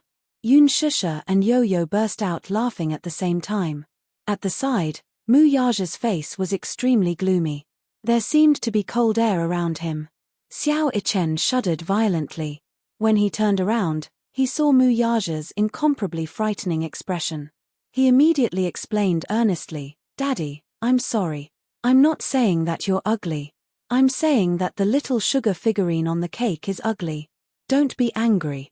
Yo-Yo, Yun Shusha, Mu Yaja's face darkened even more. Why did this little guy have to explain to him so seriously? Was he born to be a comedian? Yo-Yo said, Xiao Ichen, be good and let Mommy choose a candy figurine first. It'll be your turn after that. As he said this, he turned around and said seriously, Mommy, pick a candy figurine and try it. Yun Shusha said in surprise, eh? Are you talking about the candy figurines standing on the cake? Yes. Can it really be eaten? She was still a little surprised. This was the first time she had seen a candy cake. The 4 little candy figurines that Yo-Yo had molded were lifelike, lively, and adorable. She did not expect that these candy figurines could be eaten. Lifelike. Except for Mu Yaja's candy figurine. Chapter 1623. Anyway, she didn't want to eat his little sugar figurines. Yo-Yo looked at her with disdain. Stupid Mommy, of course you can eat them. These figurines are made with sugar. The insides are filled with sugar and the outside is coated with icing. They're very sweet. However, this is my first time trying to make a sugar cake and I haven't tried it yet. I don't know how it tastes. Mommy, try it first. Yun Shusha nodded. Then, she reached out her hand and picked between the 4 figurines with her fingertips. At that moment, she couldn't decide which one to eat. Although these figurines were made with sugar, they could still break their necks in one bite. Just thinking about it was a little creepy. Yo-Yo suddenly asked, Mommy, what flavor do you like? Flavor? Yo-Yo blinked and said proudly, yes. I made these 4 figurines with different flavors. There were different flavors of sugar, so there were many flavors to choose from. He purposely chose 4 flavors and made 4 little sugar figurines. Therefore, each of the 4 little sugar figurines had a different flavor and were unique. When Mu Yaja heard this, he looked at him in surprise. This kid was full of tricks. There were actually 4 different flavors of sugar figurines. Oh! Yun Shusha was interested. She pointed at Xiao Ichen and asked, what flavor does Xiao Ichen have? Strawberry. Then, what about yours? My little sugar figurines are made with milk flavor. Yo-Yo smirked. Mu Yaja asked curiously, then, what about mine? Daddy's is made with chocolate. Xiao Ichen was also very interested. He asked greedily, then, what about Mommy's? Yo-Yo smiled mysteriously. That's a secret. Wow! With Yo-Yo's tantalizing words, Xiao Ichen's desire grew. The unknown and the most mysterious were always the most desirable. Xiao Chen wanted to try the flavor of his mommy's little sugar figurines even more. Yun Shusha glanced at Xiao Chen. She saw that he was staring at her little sugar figurines greedily. Therefore, she picked one of Xiao Chen's little sugar figurines and left hers for the two little guys to try. She raised Xiao Chen's little sugar figurines and waved it in front of him. She pretended to be fierce and said, Xiao Chen, Mommy is going to start eating you. As she spoke, she deliberately and viciously bit the sugar doll's little hand forcefully. Little Chen playfully held his arm and said pitifully, Oh, Mommies. Don't. His exaggerated and amusing reaction made it seem as if she had bitten him alive. Mu Yaja's lips curled into a smile as he was amused by his son's clown side. Yo-Yo said cheekily from the side, Mommy, bite his head. Yun Shusha raised her eyebrows and bit Xiao Chen's head. Xiao Chen immediately pretended to be in pain and held his head. Aya, my head, seems to have been bitten by something. It hurts. It hurts. Ha ha ha, Yun Shusha couldn't help but laugh. Alright, Xiao Chen, Mommy won't tease you anymore. Then, she took her little sugar figurine from the cake and squatted in front of Xiao Chen. She handed it to him. Xiao Chen, Mommy's little sugar figurine is for you, okay? Chapter 16:24. Thank you, Mommy. I love Mommy so much. Yo-Yo immediately said indignantly, Idiot, why aren't you thanking me? I made the cake. Xiao Chen smiled. Thank you, Yo-Yo.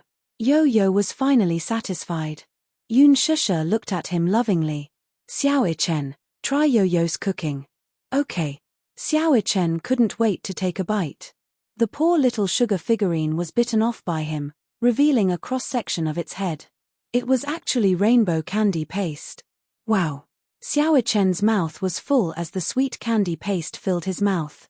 The delicious sweetness filled his mouth, and he was so happy that he wanted to cry. It's so delicious.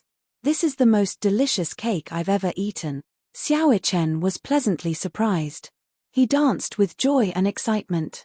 Yun Shusha glanced at it and was also surprised. She didn't expect her little sugar figurine to be made with rainbow candy paste. It had to be mentioned that the candy paste only had one flavor. However, Yo-Yo had spent a lot of effort on her sugar figurine. He purposely mixed different flavors together. The purple one was grape, the red one was strawberry, the green one was apple, the orange one was orange, the yellow one was lemon, the red one was coffee, and the blue one was blueberry. The 7 flavors implied that in his heart, his mommy was the most perfect woman in the world. There were a total of 7 flavors. In order to prevent the candy paste from melting and mixing the flavors, he specially used a sugar coating to separate the flavors. He spent about an hour just to make this sugar figurine. From kneading it into shape, to coloring it, and finally to the finished product, he was especially serious. Yun Shusha was so touched. She knew very well how much time and energy it took to bake. In the past, when she had a personal activity in school, she had also tried to bake. However, she was clumsy and the biscuits she made were all burnt. Just by looking at this beautiful cake, Yun Shusha could imagine Yo-Yo standing on a stool in the kitchen with his head lowered, carefully kneading the cream in his hands, imagining her appearance as he carefully made the cake. A warm current seemed to flow into his heart. Today was really, what a pleasant surprise. This was probably the happiest birthday she had ever had in her life. Yun Shusha was satisfied. Xiao Chen raised the candy figurine to Yun Shusha's lips and said considerately, Mommy, this candy figurine made by Yo-Yo is so delicious. You should try it too. Yo-Yo was also looking forward to it. Mommy, try it and see how it tastes. Yes. Yun Shusha nodded and took a bite under the serious gazes of the 2 little munchkins. When the 7-colored candy paste entered her mouth, it instantly overflowed with sweetness, filling her mouth and teeth. The candy paste made by Yo-Yo was sweet but not greasy, soft but not sticky. It was just the right amount of sweetness, but it made one want to taste it again.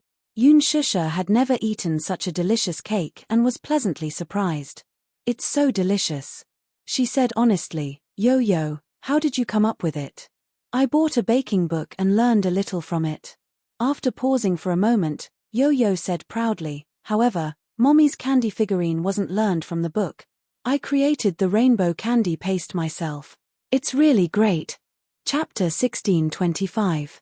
When Yo-Yo saw this, he was naturally happy. He could tell that his mommy was enjoying the birthday present that he had specially prepared for her. Mommy, is it delicious? It's delicious. Xiaochen was the first to reply. Yo-Yo glanced at him. Greedy little kitten, I didn't ask you. Yun Shusha was delighted. She bent down and hugged him. Yo-Yo, the cake you made is delicious. Can you make it for Mommy next time? Mommy, you're a greedy little kitten too. Although Yo-Yo sounded arrogant, he couldn't hide the joy on his face. He licked his pink lips and asked bashfully, then, Mommy, do you like the birthday present that Yo-Yo specially prepared for you? I like it. Yun Shusha answered without hesitation. When Xiaochen heard this, he leaned over and said, Mommy, then, do you like the birthday present that I made? I like it very much too. Yo-Yo and Xiaochen looked at each other. The two little guys seemed to be fighting over this. Sparks flew in the air. The two squishy little balls looked at her and asked in unison, then whose present does Mommy like the most? Yun Shusha was stunned. She looked at the two children blinking their big, watery eyes at her. For a moment, she couldn't make a choice. She liked the presents that the two children had given her a lot. She couldn't tell which one she liked the most. She was very touched. However, the two little lads seemed to be fighting for her attention. They insisted that she pick one. She really couldn't pick one. Suddenly, Yun Shusha had an idea. She raised her hand and flashed it in front of their eyes. Mommy still likes Daddy's present the most. Yo-Yo and Xiaochen looked at her hand at the same time. They saw a dazzling diamond on her ring finger. It was Dare Ring's rare pink diamond. It was extremely eye-catching. Yo-Yo had seen this custom-made diamond ring in a magazine. It was worth 8 figures. Pink diamonds were very rare. A 1-carat pink diamond was even more precious. When Xiaochen heard this, he immediately looked at Mu Yaja indignantly. He pouted and said unhappily, so this is what Daddy prepared. How cunning. Yo-Yo asked, did Daddy propose to Mommy? Yun Shusha smiled and nodded. Yes. Yo-Yo felt an inexplicable bitterness in his heart. He nervously grabbed Yun Shusha's wrist and asked anxiously, then, what about Mommy? Mommy, did you agree to Daddy's proposal? He had originally thought that his daddy had prepared a huge sum of money for his mommy to book the entire fairy tale valley and prepare a grand and romantic birthday party for his mommy, just like in fairy tales. Who would have thought? The real gift that Daddy had carefully prepared was actually a proposal. For a moment, his feelings were complicated and he didn't know how to describe them. He was happy for his mommy, but he also felt an inexplicable bitterness and melancholy. He had clearly been looking forward to his daddy's proposal for a long time. He had also sincerely hoped that his mommy and daddy would be together forever and happily ever after. Why was it that after his wish came true, he felt a little worried and bitter? Yun Shusha glanced at Yo-Yo. His pink lips were gently curved. He was clearly smiling, but it was not sincere. It was as if he was forcing himself to smile. Yun Shusha was stunned for a long time. Then, she slowly nodded and said gently, Mommy agreed. Yo-Yo's mind went blank. His eyes flickered slightly. Mommy was getting married. Chapter 16:26. He didn't know if he should be happy or worried. There was a sense of disappointment in his eyes that shouldn't be there at his age. Yun Shusha's smile froze when she saw his complicated expression. She looked at him and didn't know whether to laugh or cry. This little guy, why did he look so disappointed and melancholy that only a father would look when his daughter was getting married? She didn't know why, but when she saw Yo-Yo's expression, she felt an inexplicable heartache. This child probably couldn't bear to part with her. At the same time, he was worried that her marriage wouldn't be perfect and blissful enough. Or perhaps, he was worried that that man wouldn't be able to give her the greatest love. Yo-Yo, are you unhappy? Yun Shusha probed carefully and lowered her voice. Yo-Yo immediately shook his head. No. Mommy, don't think too much. In fact, Yo-Yo's disappointment wasn't because he couldn't bear to part with her. It was because he was afraid that his daddy wouldn't be like him, who would accept his mommy unconditionally and treat her like the apple of his eye. He was selfish. He hoped that his mommy would receive the greatest love in the world. He was also conceited. He thought that the only person who could give his mommy the greatest love in the world would be him. As a father, he approved of Muyaja. But as her husband, he still held a skeptical attitude. However, he was conflicted and a little happy. Mommy was going to get married. In the future, they would no longer be lonely as a family of 4. At this thought, Yo-Yo's lips curved into a smile. He looked up and his twinkling eyes were bright and beautiful, as if there were countless twinkling stars hidden in them. Mommy, Yo-Yo. I'm very happy. Mommy is going to get married. Yo-Yo will definitely make Mommy the most beautiful bride in the world. When Shusha heard this, she couldn't help but tear up. Yo-Yo's intentions were incomparably precious. More precious than any treasure in the world. She hugged Yo-Yo emotionally and kissed his pink cheeks. Thank you, Yo-Yo. Mommy, don't say thank you. Yo-Yo's tone was a little reproachful. She looked at her and laughed. Mommy's happiness is Yo-Yo's happiness. Mommy, I wish you the best. With that, his lips curled into a smile as he suddenly grabbed her hand and led her to the front of the man. He then raised his head to look at him. Daddy, hand. Yo-Yo ordered like an old man. Muyaja couldn't help but laugh a little. Looking at this overly precocious child in front of him, he secretly laughed in his heart, but his face was very serious. He obediently stretched out his palm. Yo-Yo held Muyaja's palm with one hand and grabbed Shusha's hand with the other. With a solemn expression, he carefully placed Shusha's hand in Muyaja's palm. Daddy, in the future, you must protect Mommy well. This is what you promised me. You must cherish her for the rest of your life. Muyaja smiled and looked at Yo-Yo's face. He said very seriously, okay, I'll definitely do what I promised you. Yo-Yo then revealed a bright and beautiful smile. In the sky, the fireworks were dazzling. On the tree-lined path, the festooned cars were cruising. The crystal carriage stopped beside Shusha. Muyaja held her hand and got into the carriage. In the dreamy parade, they gradually left. Yo-Yo silently watched the carriage leave, still in a daze for a long time. Chapter 16:27. He poked his head out and saw that Yo-Yo's eyes were slightly wet. Xiao Ichen smiled helplessly and his gaze softened. Yo-Yo, don't worry. If Daddy dares to bully Mommy, I won't let him off. I'll let him have a taste of my demonic skills from the special forces in a minute. As he spoke, Xiao Ichen waved his fist. Yo-Yo was amused by his words. He couldn't help but tease him. Do you think Daddy is a pushover?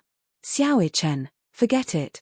You're still lacking in both intelligence and skills if you want to fight with Daddy. Hey, you. Xiao Ichen wanted to comfort him, but he ended up being snubbed instead. His mood instantly soured. Yo-Yo rubbed his eyes and said, Idiot, you're overthinking. I'm not worried that Mommy will be bullied. I'm just a little touched. Xiao Ichen was even more surprised. You're touched. In his heart, Yo-Yo had always been an extremely noble and cold existence. He was cunning and sharp-tongued, and he was extremely mature. However, today, he saw the softest side of Yo-Yo's heart. All right, let's go see the float parade. Xiao Ichen held his hand without any explanation. Yo-Yo nodded and the two little lads walked in the direction of the float parade. On the float parade. Shusha looked at the float parade that kept passing by. On the float parade, there were two actors dressed as the king and queen from the fairy tale. They were waving at the tourists by the roadside. Muyaja had spent millions to book the entire fairy tale valley and silently prepared a romantic proposal for her. Although he had booked the entire valley, it was still open to tourists. He wanted the whole world to be a witness to this proposal. Just like in the fairy tale, however, the reality was, Muyaja sat in the carriage and held his forehead in frustration. As the carriage passed by, the tourists excitedly followed it and took pictures with their cameras in their hands. Luckily, he and Shusha were wearing masks. Muyaja, who was usually swift and decisive, suddenly felt a little embarrassed. How childish. In fact, he felt that such a proposal was a little childish for him. Since he was young, he didn't believe in fairy tales. How could there be such a dreamy love in this world?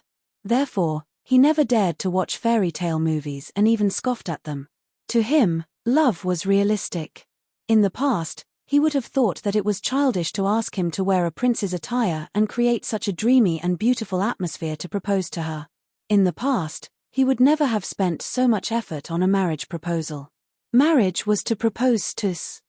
However, when he accidentally flipped through her diary, he discovered that there was a little princess living in this woman's heart. Moreover, she had a beautiful fantasy about the fantasy of fairy tales. It was just that she never mentioned it. The diary was written in elementary school. She probably felt that people would laugh at her if she told them about her dream. However, every girl wished to be a princess. At least a princess in the eyes of the man she loved. She wanted to be protected and doted on for the rest of her life. Therefore, he wanted to fulfill her dream of being a princess and give her a memorable and romantic proposal. Chapter 1628. But, sigh, Mu Yaja sat in the carriage, his body tense. Yun Shusha tilted her head to the side, not knowing whether to laugh or cry at this moment. She did not know whether to laugh or cry at the man's tense expression. Mu Yaja, do you feel embarrassed? She laughed and asked. It was indeed a little childish for such a noble and cold man to wear a prince's suit and sit in such a childish crystal carriage. Mu Yaja did not want to talk. Yun Shusha held his hand. Did you prepare so much in secret to give me a surprise? Mu Yaja patted her head. Are you happy tonight? Yes. Of course I am happy. Yun Shusha looked down at the gown on her body and asked in confusion, where did you get this gown? It was custom-made a long time ago. Mu Yaja said again, it was the main attraction of Chanel's spring fairytale at the Milan fashion show. He liked it at first glance and had it custom-made according to her size. Yun Shusha was so touched that she could not speak. Sometimes, Yo-Yo and Mu Yaja, this father and son pair, really had a strong similarity. On the surface, the two of them looked very noble and elegant, with cold expressions and cold gazes. However, sometimes, when they were with their loved ones, they were so warm. Mu Yaja really warmed her heart this time. Mu Yaja, Yun Shusha held his arm and blushed shyly. I love you. Mu Yaja lowered his head and looked at her. His eyes were full of love. The night scene was charming and the stars were bright. Yun Shusha looked out of the window and felt very satisfied. At the side, Mu Yaja saw that the night had turned cold. He took off his jacket and draped it over her shoulders. Hugging her shoulders, he asked, have you finished filming for today? At the mention of this, Yun Shusha's expression darkened. She sighed and replied dejectedly, No. I didn't perform well today, so I was scolded badly by director Gu. You didn't perform well? Mu Yaja asked suspiciously, not in good condition. Yes. Yun Shusha had just nodded when she suddenly remembered the reason why she didn't do a good job today. She was stunned. Facing him, she suddenly felt very guilty. If Mu Yaja found out about what happened on set today and found out about Hua Jin, what would they think of her? Would he misunderstand that she was having an affair with another man? When she thought about how Mu Yaja had parachuted onto the set and coincidentally met Jiyu Xingze to revise with her, Yun Shusha still felt an inexplicable lingering fear.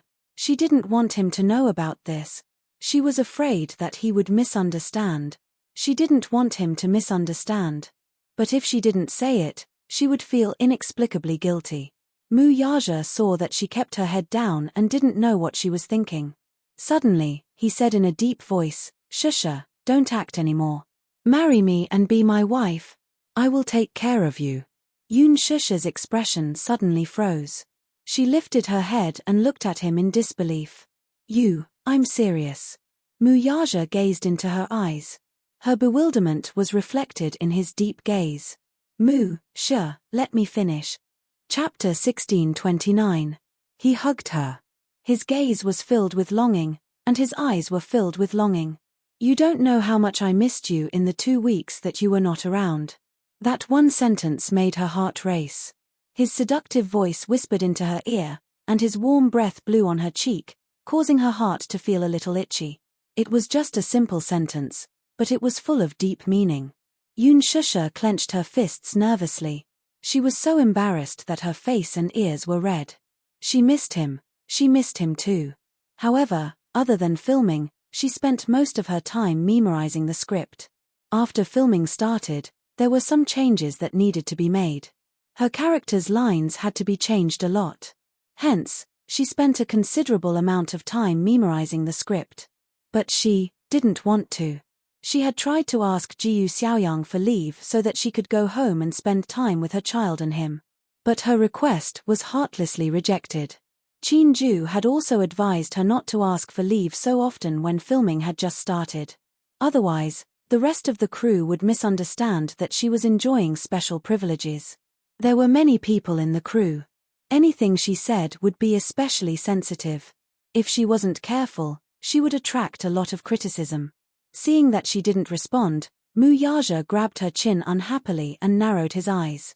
Don't tell me that you're just going to let me stay in an empty room all by myself. Stay in an empty room all by himself? PFFFT Yoon Shusha was almost amused by his words, which were full of bitterness. Hey! What do you mean by staying in an empty room all by myself? Yoon Shusha didn't know whether to laugh or cry at his resentful tone. Hey, Mu Yaja, stop fooling around. I'm not fooling around. Mu Yaja frowned. He really didn't want her to continue working in the entertainment industry. That kind of place was too messy. It was a place where people indulged in luxury and materialistic desires. Regardless of whether they were men or women, it was a place where people abandoned all restraint. Although the entertainment industry was called the entertainment industry, what was it actually? It was just a backyard for the capitalists, a place for the rich and powerful to enjoy and play as much as they wanted. It was no longer that pure. In this day and age, those who could make a name for themselves in the entertainment industry were all backed by rich people. On the surface, it looked like a game between celebrities. In fact, the ones who were really playing the game were the capitalists behind them. She liked acting, that was fine, but he didn't want her to treat it as a career.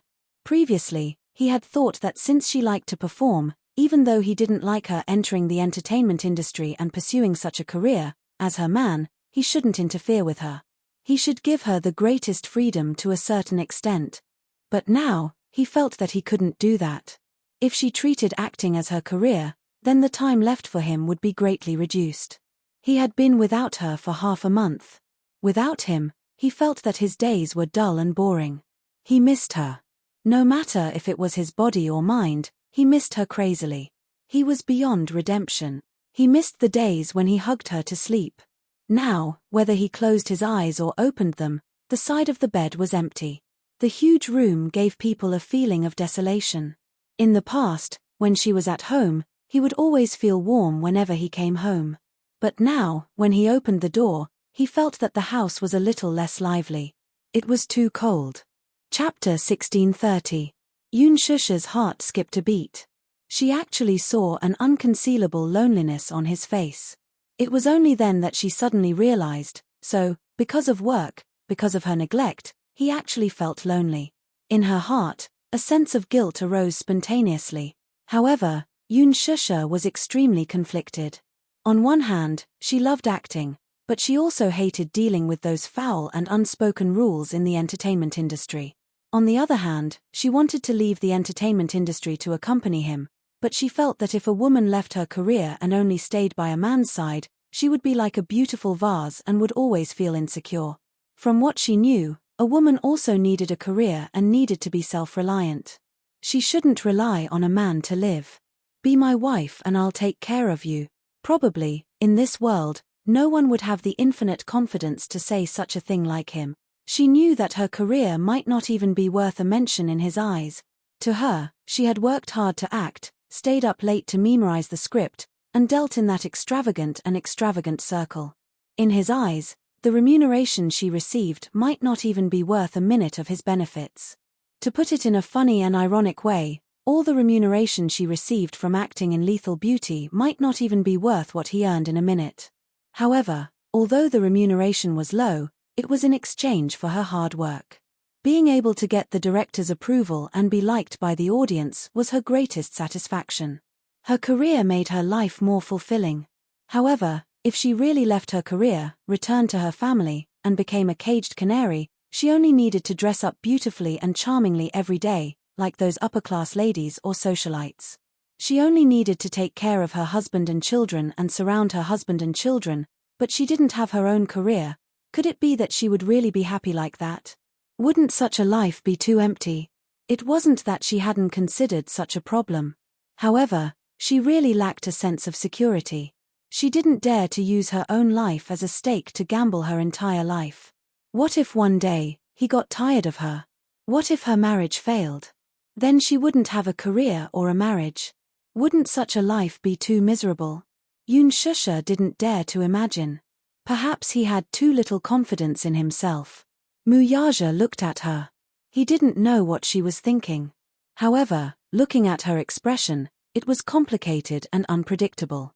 It seemed that this woman was thinking about something again. He gently placed his palm on the back of her hand.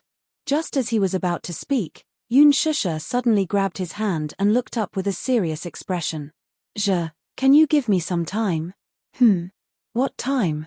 Yoon Shusha said seriously. I still don't want to give up my career. Why? Muyaja was deeply puzzled. Shusha, your salary is nothing in my eyes, but I earned it on my own. Yoon Shusha emphasized again. It's not about the amount, it's about my pride. Muyaja could not understand such pride. Chapter 1631. Muyaja's expression changed slightly when he heard this. What kind of logic does this woman have? He said, this is different. How is it different? Yoon Shusha stared at him intently and said, how is it different? Is it because you're a man and I'm a woman? You're the strong one and I'm the weak one. So, as the weak one, I can only give up my right to have my own career and stay at home like those rich ladies, waiting for you to come back. Day after day, boring through each and every day? Is that so? Muyaja was suddenly speechless. Or is it because I'm a woman, so you're certain that I don't have your ability and that the money I earn won't be enough to support you? Yoon Shusha asked again. Muyaja narrowed his eyes. It's not what you think. Yoon Shusha was silent for a moment and stared at him. She took a deep breath and asked, then what is it? Muyaja pondered for a long time and suddenly said, I just want you to spend more time with me. Yoon Shusha laughed and said in a low voice, but I've never been anyone's personal subordinate since I was born, right? I shouldn't exist just to accompany you, right? Yoon Shusha continued. Muyaja couldn't argue with her. Yoon Shusha sighed and said plainly, actually, I know that you don't like my career. Although you won't interfere with me, I know that you don't like my job. Every look in your eyes, every expression, every detail is silently telling me that you hate my acting. You hate that I neglect you because of my acting. She paused for a moment and nodded with a guilty look. Yes, I know that there are many times when I neglect you, Yo-Yo and Xiao Chen. Especially in the last half a month, I really didn't have time to care about you. It's my fault. I admit that I also feel very guilty. I'm very sorry. Especially when I saw the birthday party you guys prepared for me, I felt especially guilty. I'm sorry. Muyaja's gaze softened. You don't have to apologize. It's not your fault. But I don't want to lose my job. I don't want to be like those rich ladies and become a caged canary. Yoon Shusha covered his hand and pleaded, so, please give me a little more time, okay? I have my own plans, and I have my own plans for the future. Please don't interfere with me, just like how I will never interfere with your career, okay? What's your plan? Yoon Shusha smiled and said, I want to be a director in the future. Also, I hope to set up my own film and television company. I want to invest in my own scripts, shoot movies, and produce films. For now, I'll be an actor for the time being. Once I've accumulated enough capital, I'll work hard to transform into a behind-the-scenes role. If you want, I can fulfill your wish right now. Muyaja held her hand. Yoon Shusha's expression froze and her smile turned cold. But right now, I don't have the confidence to run such a big company. At least give me some time to train myself. Muyaja remained silent. Chapter 1632. Yoon Shusha pleaded, I promise you that I will make adjustments in the future. I will choose between work and family and try my best to take care of all of you. I'm really sorry that I didn't consider your feelings during this period of time, but I promise that I will try my best to avoid such things from happening again. When Mu Yaja heard this, even though he was conflicted, he still decided not to interfere with any of her decisions. He knew her well. This stupid woman lacked a sense of security too much. She could be a rice worm for the rest of her life, but she was stubborn in her bones and was unwilling to depend on anyone to live. Just like Yo-Yo. He already had a lot of wealth, but he still hid it from Yun Shusha. Firstly, he did not want her to worry too much about him. Secondly, even if Yo-Yo was worth billions, Yun Shusha would not depend on him to live. This was also why she was cute and charming. She was different from those materialistic women in the industry who were greedy for power. He probably hoped to earn money with his own ability and spend his own money in a dignified manner. In fact, she was indeed very talented in acting. It was indeed a good choice to work behind the scenes in the future. How much time do you need? He raised his eyebrows and asked. His attitude showed that he had already compromised. Yun Shusha thought for a moment and then smiled. Give me 5 years. 5 years was enough for him to accumulate experience. In these 5 years, she would work hard to learn and accumulate more surprises to be fully prepared for her transition behind the scenes in the future. Actually, it's not that I didn't think of retiring. But I'm the one who decided to act. Since I made this decision, I should be responsible for my own decision. If I quit now, not to mention the sky-high liquidated damages, I will definitely implicate Qin Ju. If I suddenly announce that I'm quitting the entertainment industry in the middle of filming, this would be a little too irresponsible. I know that I didn't have the chance to take care of my family for the past 2 weeks, and I feel very guilty. I thought about it and decided to ask Qin Ju to help me and the crew to try to take 2 days off every week to go home. After this film, I will only accept works that I like. I won't let my schedule be so full anymore. If he took a step back, she would also take a step back. Moreover, she was very sincere. She had always placed her family first. Before this, she never expected that after entering the entertainment industry, she would be so busy that she didn't even have time to take care of her family. She had originally planned to focus on her family after filming The Green Apple and occasionally take on a few projects that she was interested in. During this process, she would work hard to study screenwriting and directing. Between acting and directing, she was more interested in directing. When her abilities matured, perhaps she could also help him manage Huanyu. She knew that it would be very tiring, but she was happy to be able to work hard with her own ability. However, she really couldn't do it if she had to rely on anyone to survive. After she finished speaking, she looked at him with some apprehension. She was afraid that he would object and that he would not understand. Mu Yaja frowned but did not object in the end. He curled his thin lips and looked at her gently. He raised his hand and gently stroked her head with a doting smile. Good. I will wait for you. He gave her 5 years. These words gave Yun Shusha great relief. Chapter 1633. Leaning on his shoulder, she said softly, Mu Yaja, thank you. Thank you for understanding my stubbornness. Thank you for understanding my decision. She leaned over, her soft and exquisite body pressing against his. Mu Yaja hugged her tightly, but purposely teased her. He lowered his head and kissed her red lips, asking back, how do you plan to thank me? Yun Shusha looked up, only to see him looking at her with a bit of passion and anticipation. Yun Shusha suddenly smiled, her bright eyes reflecting the gorgeous fireworks in the sky. Her smile was like a flower. Amidst the fireworks in the sky, she took the initiative to hook her arms around his neck. Her beautiful face leaned closer to him, and then, her sweet red lips gently pressed against his thin lips that were cold from the cold wind. The kiss deepened, gentle and charming. The crystal horse carriage drove through the romantic cherry blossom avenue. The passers-by looked up and saw an indescribably beautiful woman kissing a handsome man in the carriage. They all exclaimed in amazement, "Oh my God! Quick, look! Quick, look at the horse carriage! It's so romantic! I heard that Fairy Tale Valley has been booked by someone today, decorating it dreamily for the proposal ceremony, and it's open to tourists for free. Let the tourists witness it." Don't tell me it's the two people in the horse carriage. The woman is so beautiful, and the man is so handsome. Oh my God. They're so compatible. Under the witness of the crowd, under the beautiful and gorgeous fireworks, Yunshusha hugged him, kissed him, and used the most intimate way to respond to him. Muyaja could not help but wrap his arms around her slim waist. His sexy lips curled into a slight smile. He was obviously very satisfied with her initiative. This kiss continued all the way to the main gate, and he was still reluctant to part. From the beginning, she took the initiative, until later, when she fell into his control, he kept attacking with impatient passion, attacking the city, unwilling to be separated from her. Yunshusha was almost suffocated by his kiss. In a daze, she tried to force herself to sober up, but from the corner of her eyes, she saw that the horse carriage had already driven to the main gate, and the extended Bentley was waiting quietly at the gate. However, the driver standing in front of the car door did not dare to look directly at it, his head lowered, eyes and nose looking down, not daring to disturb them. She was even more embarrassed. Clenching her fist, she lightly punched his shoulder.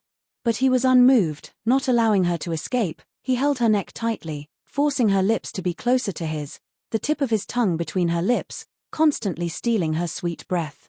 How long has it been since he tasted such deliciousness? He already could not remember. Kissing her, he could not stop. No. Yunshusha was angry and embarrassed. This man, how could he not bear to stop once he started kissing her? There were so many people at the gate. Didn't he know he? From the corner of her eyes, Yunshusha saw that many tourists were either stunned or heckling around the horse carriage, constantly raising the cameras in their hands, trying to capture such a romantic and beautiful scene. Wasn't this a little too high profile? Yunshusha punched his shoulder, but before she could say anything to stop him, she felt the world spinning in front of her eyes. This man actually carried her in his arms and stepped out of the horse carriage. Chapter 1634. Yunshusha saw the heat in his eyes. Muyaja's voice was hoarse and dark, as if he was trying hard to suppress something. Be good, don't talk. Her soft and bone-chilling voice was undoubtedly the most powerful aphrodisiac at this moment. If he wasn't careful, he would be completely ignited.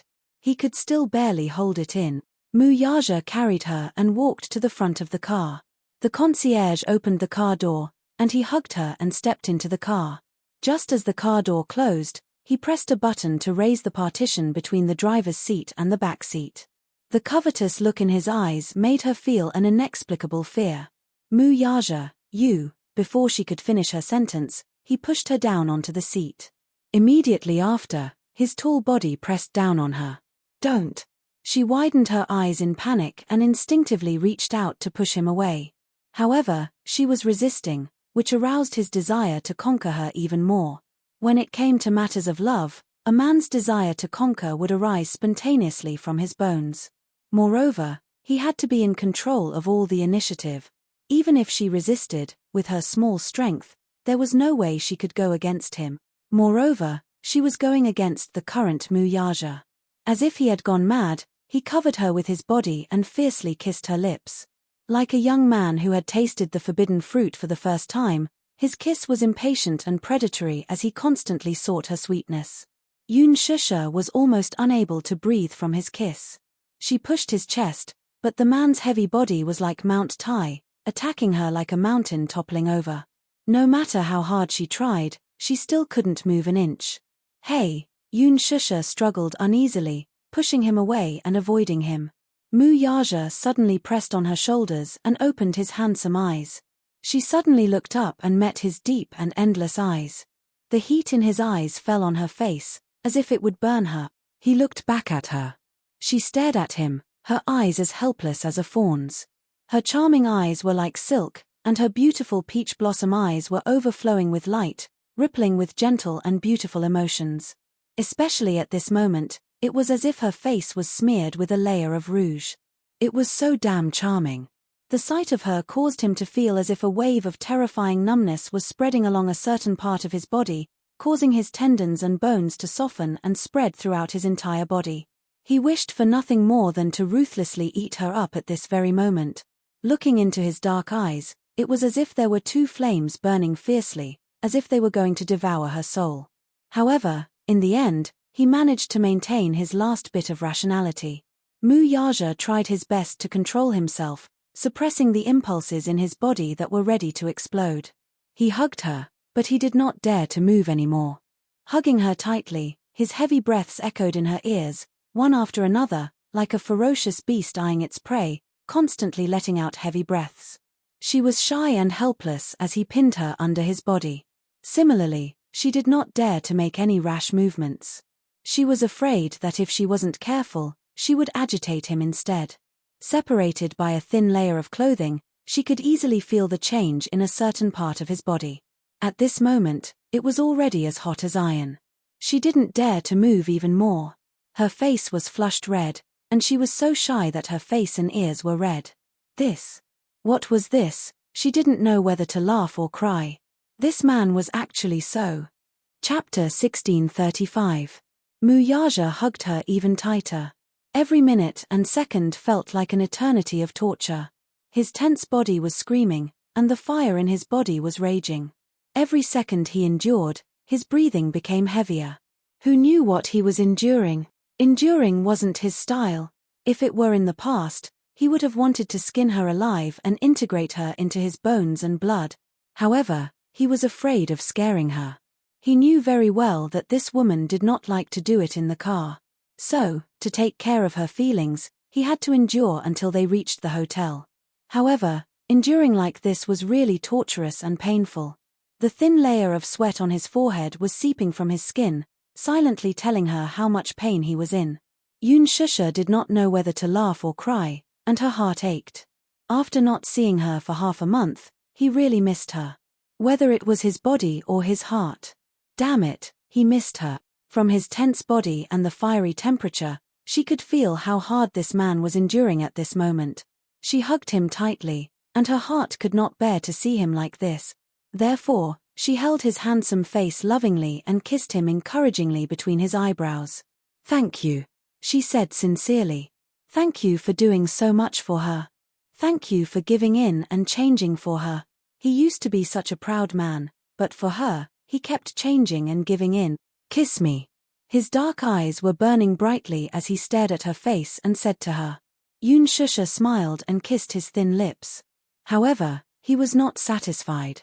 He kissed her lips deeply, as if he could use this to cool down his burning body and mind.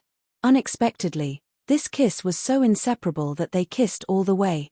When the car stopped at the entrance of the hotel, he hugged her. The person in his arms was already in a daze from his kiss, and she did not know where she was from. When they were outside the car, the chauffeur gently knocked on the car window and said carefully, "CEO Mu, we've arrived." Only then did the two people in the car wake up. He left her lips, only to see her face in a daze. Her face was tender and naive, but it made her even more charming. She, on the other hand, felt a little dizzy from his kiss. When she left his lips, her eyes were slightly narrowed and the world was spinning in front of her eyes. His kissing skills were improving day by day, and in front of him, she was like a pitiful newbie. She was still a little inexperienced and was controlled by him, allowing him to dominate her. He couldn't help but smile as he lightly patted her face. "We're here, little fool." Yun Shusha was still in a daze. She opened her eyes and looked around. When she pulled open the curtains, she realized that the car had stopped. She asked dizzily, "Where is this hotel?"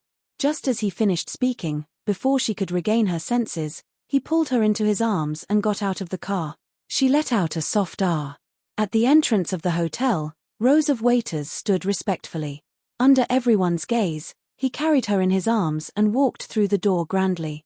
Once again, Yun Shusha was so embarrassed that her face was burning red.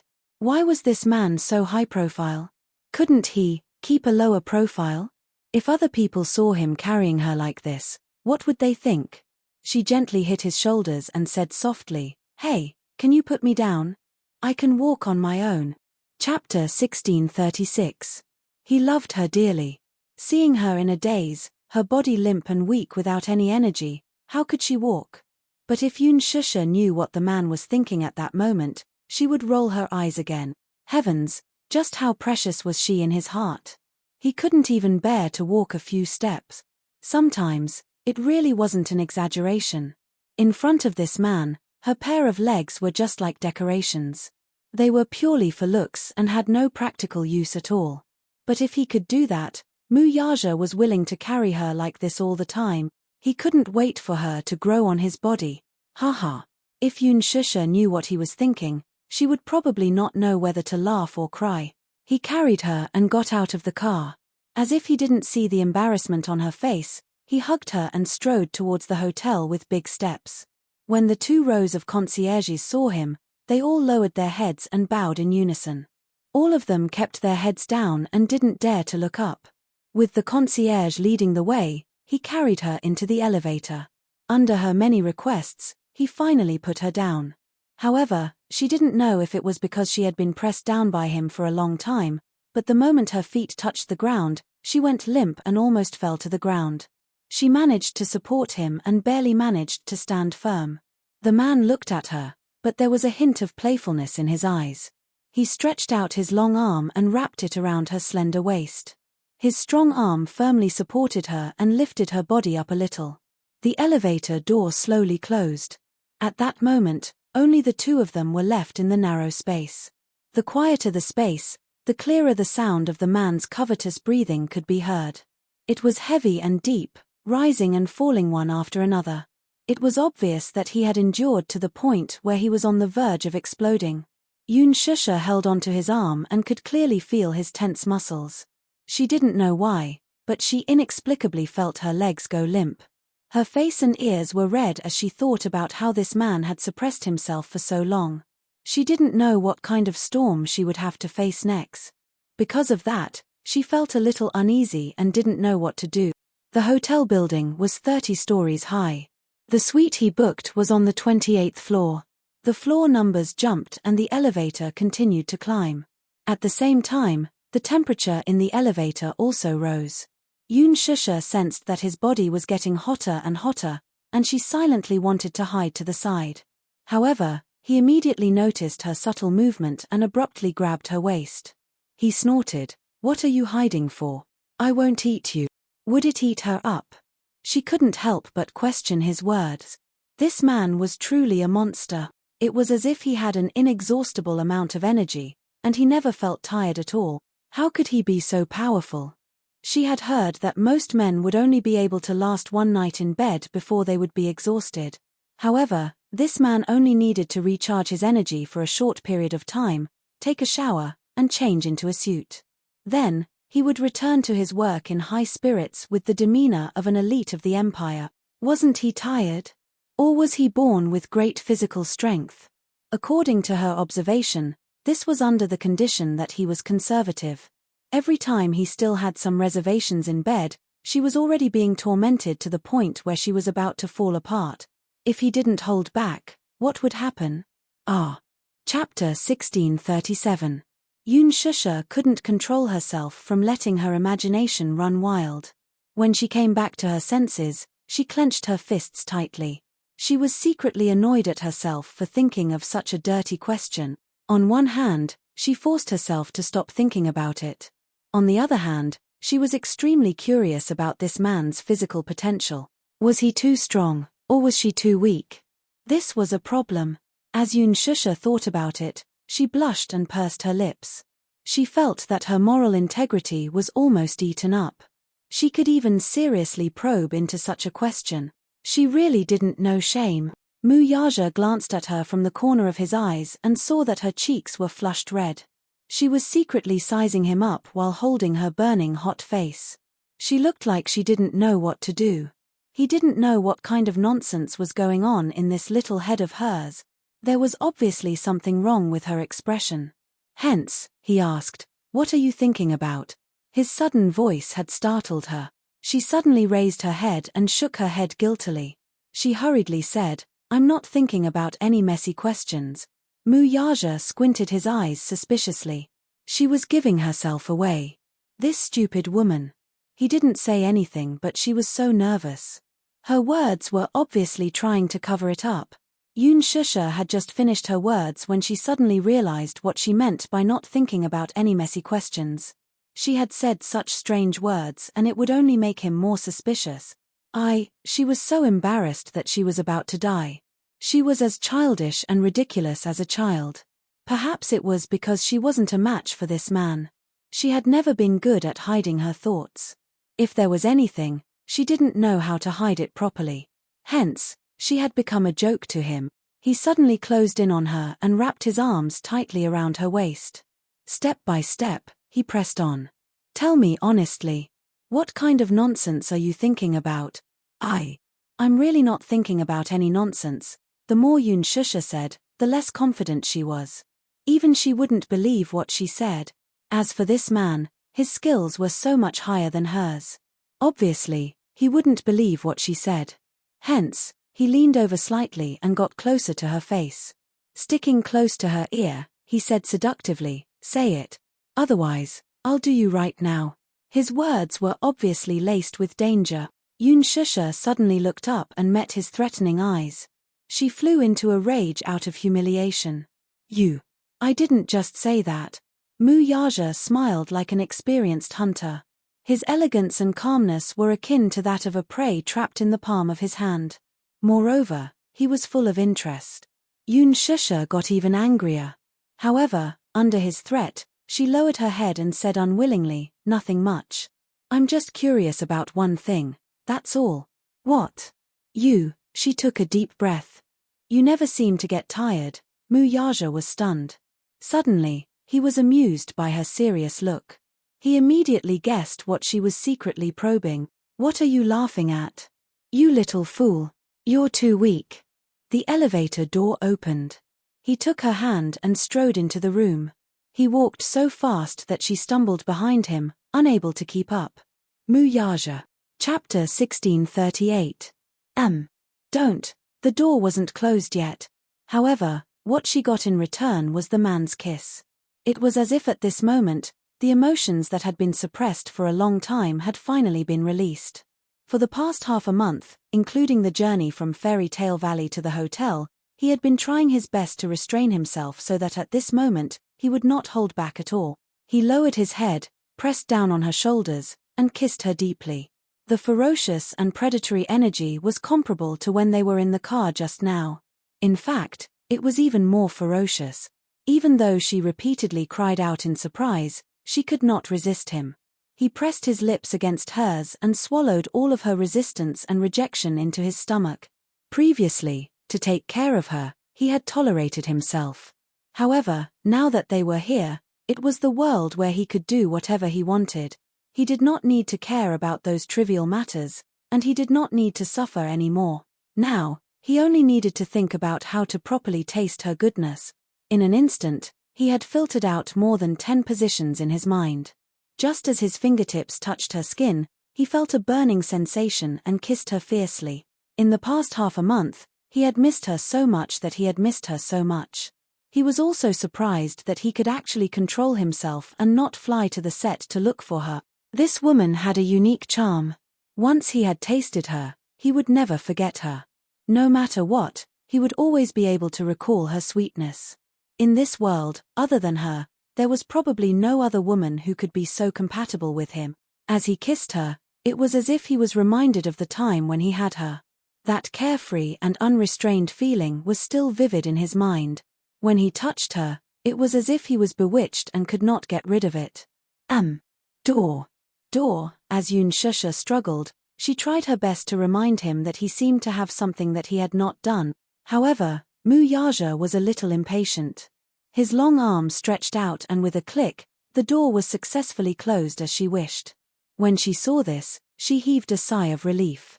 In the next second, she was lifted into the air. He actually reached out and his strong arm held her up steadily. At this moment, she was facing him with her back against the entryway, but her whole body was lifted into the air by him. "Look at me." Mu Yaja reached out a hand and grabbed her chin, forcing her to look at him. "Look at me." Shusha looked at him and her gaze froze. "Stupid woman, you should concentrate now." He was a little dissatisfied that she was distracted by unimportant things, so there was some displeasure in his eyes. "All of your time tonight belongs to me."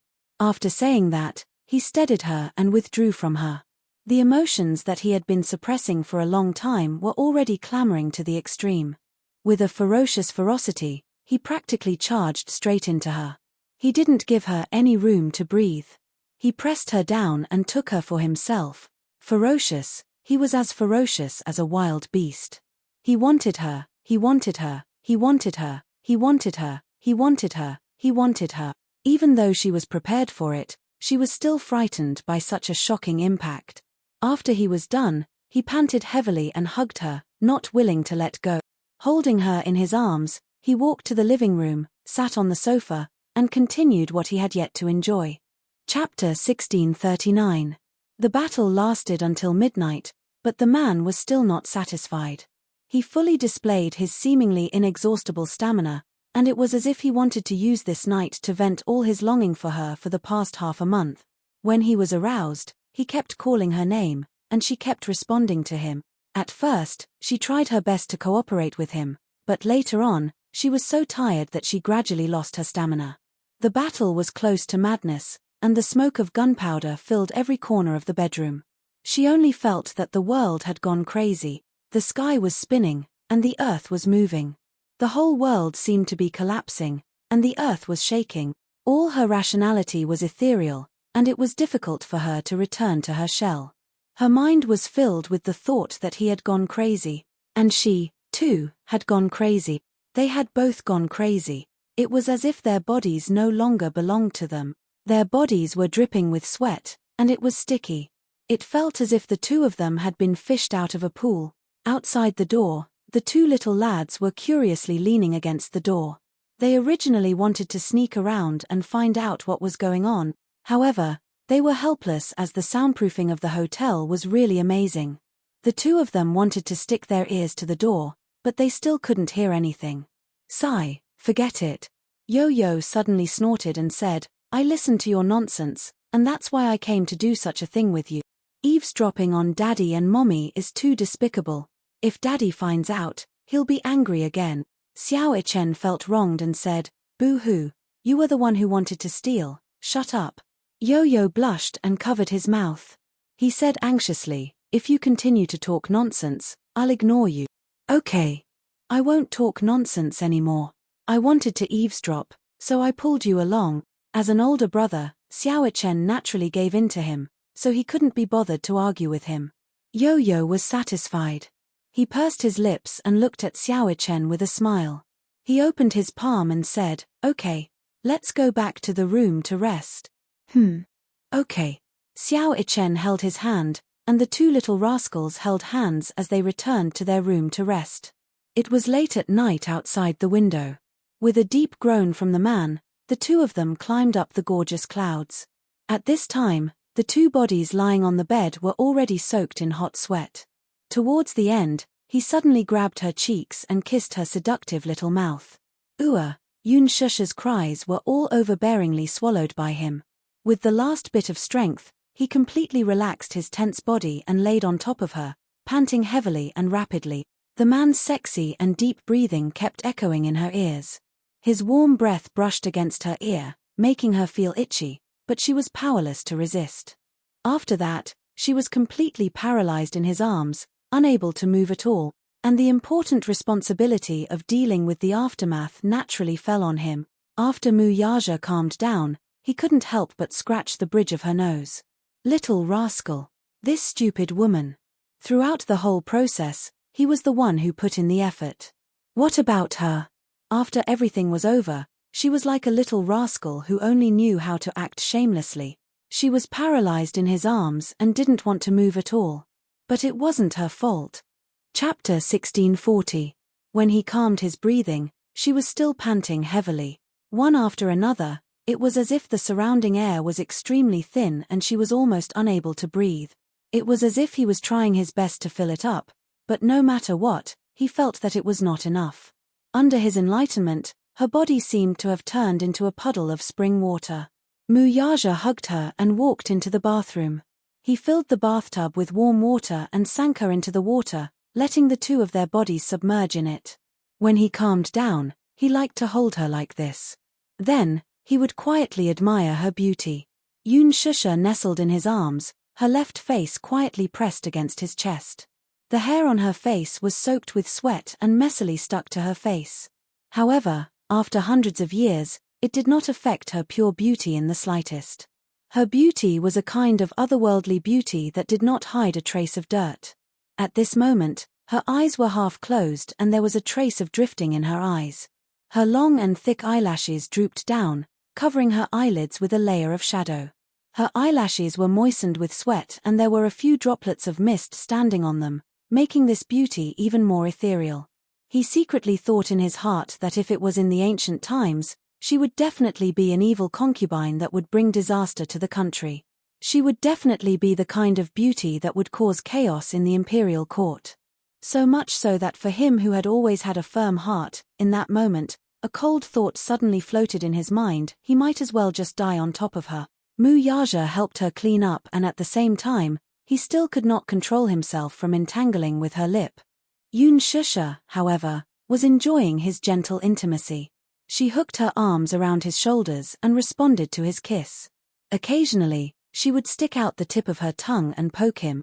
Mu Yaja originally wanted to teach her a lesson, but just as he carried her upright, this pitiful little woman was so wronged that she was begging for mercy. "I really can't do it today. I will be killed by you here. Let me go, please. I don't want it. I really can't want it anymore." Seeing her so pitiful, Mu Yaja showed mercy and dispelled the thought. After the two of them had taken a shower, he wiped her clean and carried her back to the bedroom. After getting on the bed, Yun Shusha comfortably rested her head on his arm and fell asleep soundly. This sleep was peaceful and steady, and it was actually a dreamless sleep. Early in the morning, he was woken up by the urgent ringing of the phone in the living room. Yun Shusha was still sleepy, but Mu Yaja was suddenly woken up. He put on a bathrobe and walked to the living room. He saw that it was Yun Shusha's phone ringing in her handbag. He picked up the phone and heard Qin Ju's voice on the other end. "Shusha, where are you? Yesterday, the crew found out that it was your birthday and wanted to celebrate with you, but you disappeared without a trace."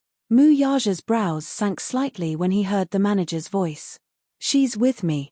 These 5 words were a high-profile declaration of sovereignty. In his eyes, Qin Ju was undoubtedly a big love rival.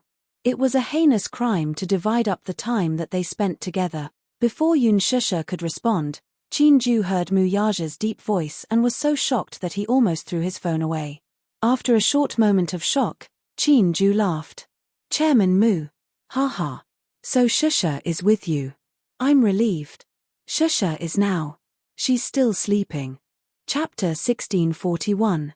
The words "too tired" left enough room for one's imagination to run wild.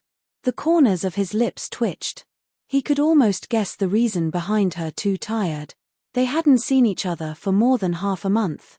They must have been busy until late last night. Qin Ju looked down and cleared his throat. Then, he said awkwardly, "Okay, then. I won't disturb Chairman Mu's rest. By the way, please send my regards to Yun Shusha on my behalf. Happy birthday."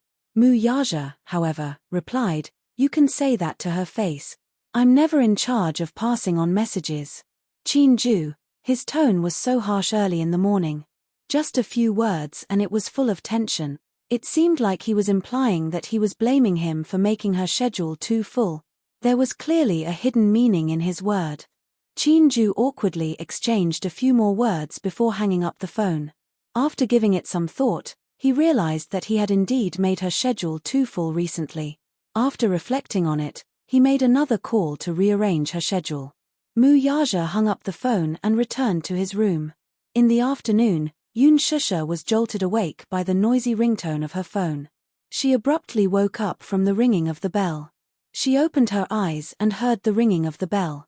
She turned her head and realized that the phone in her handbag had unknowingly been placed next to her pillow. She calmed her disturbed state of mind.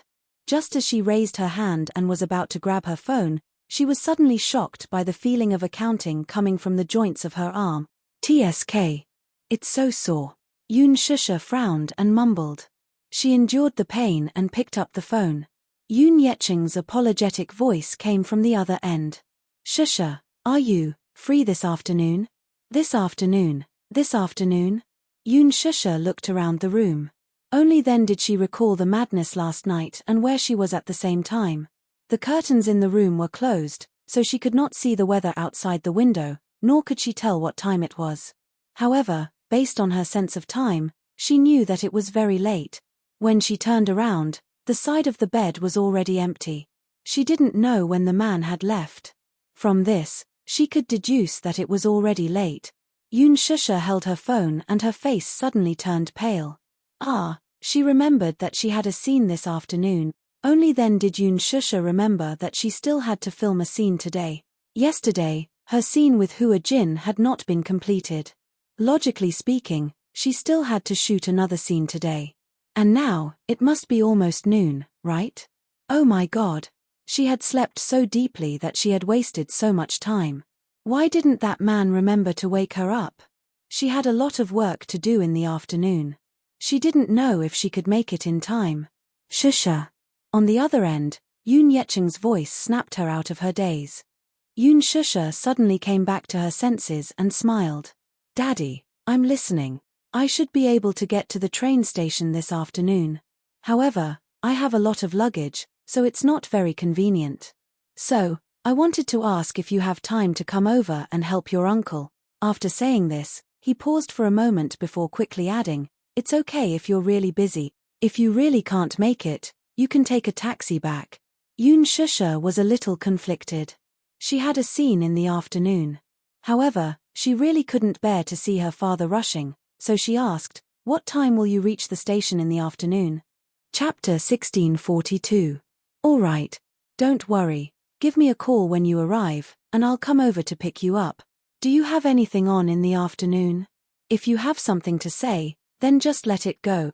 The man persisted, still thinking of her best interests. Yoon Shusha laughed. What can I have on? Dad, don't worry. I'm free this afternoon. He smiled, feeling touched by her thoughtfulness. After giving her a few more words of advice, he hung up the phone. She looked at the time and saw that it was 11:30 p.m. Hence, she hurriedly dialed Director Gu's number. She wanted to ask when the afternoon shoot would end, but the man politely said, Shusha, it was your birthday yesterday. I wanted to arrange for everyone in the production team to celebrate your birthday, but unfortunately, I don't know where you went afterward. Since it's your birthday, I'll give you 2 days off. Have a good rest today and tomorrow. Report to the production team the day after tomorrow. The man's kind words gave her a huge shock. To be honest, she was a little dumbfounded. In reality, she had called Jiyu Xiaoyang to ask for a day off, but when she thought about how she had left the set without permission yesterday, she braced herself for a harsh scolding.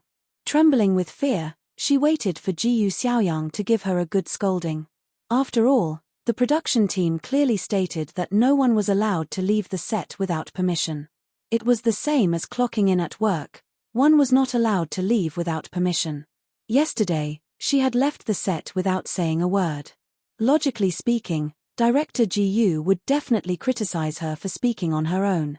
He would also give her an appropriate punishment. In the end, he would make an announcement to the entire set to punish her as an example to others. However, he didn't expect Jiyu Xiaoyang to be so reasonable after this phone call. He even approved 2 days of leave. 2 days of leave. Did the sun rise from the west? This was a rather luxurious treatment that only A-list stars or protagonists could enjoy. Yoon Shusha was ecstatic. Although she had an unfinished scene and felt a little uncomfortable with the unfinished work hanging there, these few days were indeed too tiring for her. She needed time to rest properly. After half a month of continuous filming, she was already exhausted. She had applied for leave several times, but the director did not approve it. She did not expect to be granted leave today. Yoon Shusha was so excited that she couldn't calm down. She put down her phone, sat up, and lifted the quilt to get out of bed. However, just as she lifted the quilt, she suddenly saw the ambiguous marks on her body. Especially the base of her thighs, there were actually bruises. She was so embarrassed that she couldn't even show her face. Her skin was very white and tender. Even if she was casually pinched without using any strength, it would leave an eye-catching mark. Not to mention the unrestrained battle last night. When she thought of this, Yoon Shusha felt extremely embarrassed. When she got off the bed, The moment her toes touched the ground, she almost fell down. Oh God, her thighs were sore and swollen, and her waist was so soft. She didn't know what had happened to her body after that night. When he got off the bed, his whole body was in a daze, and there was even a faint feeling of lack of oxygen. Rather than saying that he was crushed by the wheels, it would be more appropriate to say that his entire body felt like it was falling apart. At this moment, even moving his arms was strenuous. Yoon Shusha calmed down, gently massaged her waist, took a deep breath, and got off the bed. Chapter 1643. Pushing open the door, she was greeted with a room filled with warm sunlight. The sun was shining brightly outside the window. This was a luxurious suite that included a small business conference room, a living room, a bedroom, a bathroom, and a study room. Yoon Shusha put on a bathrobe and walked into the study room. She saw Mu Yaja sitting in front of the computer, staring intently at the screen. He was so focused that he didn't realize that Yoon Shusha was standing behind him. It was only when she leaned against his back and wrapped her arms around his shoulders that he suddenly realized that she had entered the room without him knowing. "Are you busy?" Yoon Shusha rested her chin on his shoulder and looked at the computer screen in front of him, only to realize, to her annoyance, that the files on the screen were actually a series of densely packed financial reports. Just looking at them gave her a headache. It turned out that he was dealing with the company's quarterly financial report. She said guiltily, "Did I disturb you?" Mu Yaja smiled and patted the back of her hand gently. His voice was gentle as he asked, "Why don't you rest for a while? If you continue sleeping, it'll be night soon." Yoon Shusha paused and laughed. "Why didn't you wake me up when you were awake?" Mu Yaja raised his eyebrows and said innocently, "I saw that you were sleeping soundly and even snoring like a little pig. That's why I didn't wake you up." Snoring? Yoon Shusha was shocked. She was shocked and retorted with a red face, "You're talking nonsense. I never snore when I sleep." "Why didn't you snore?"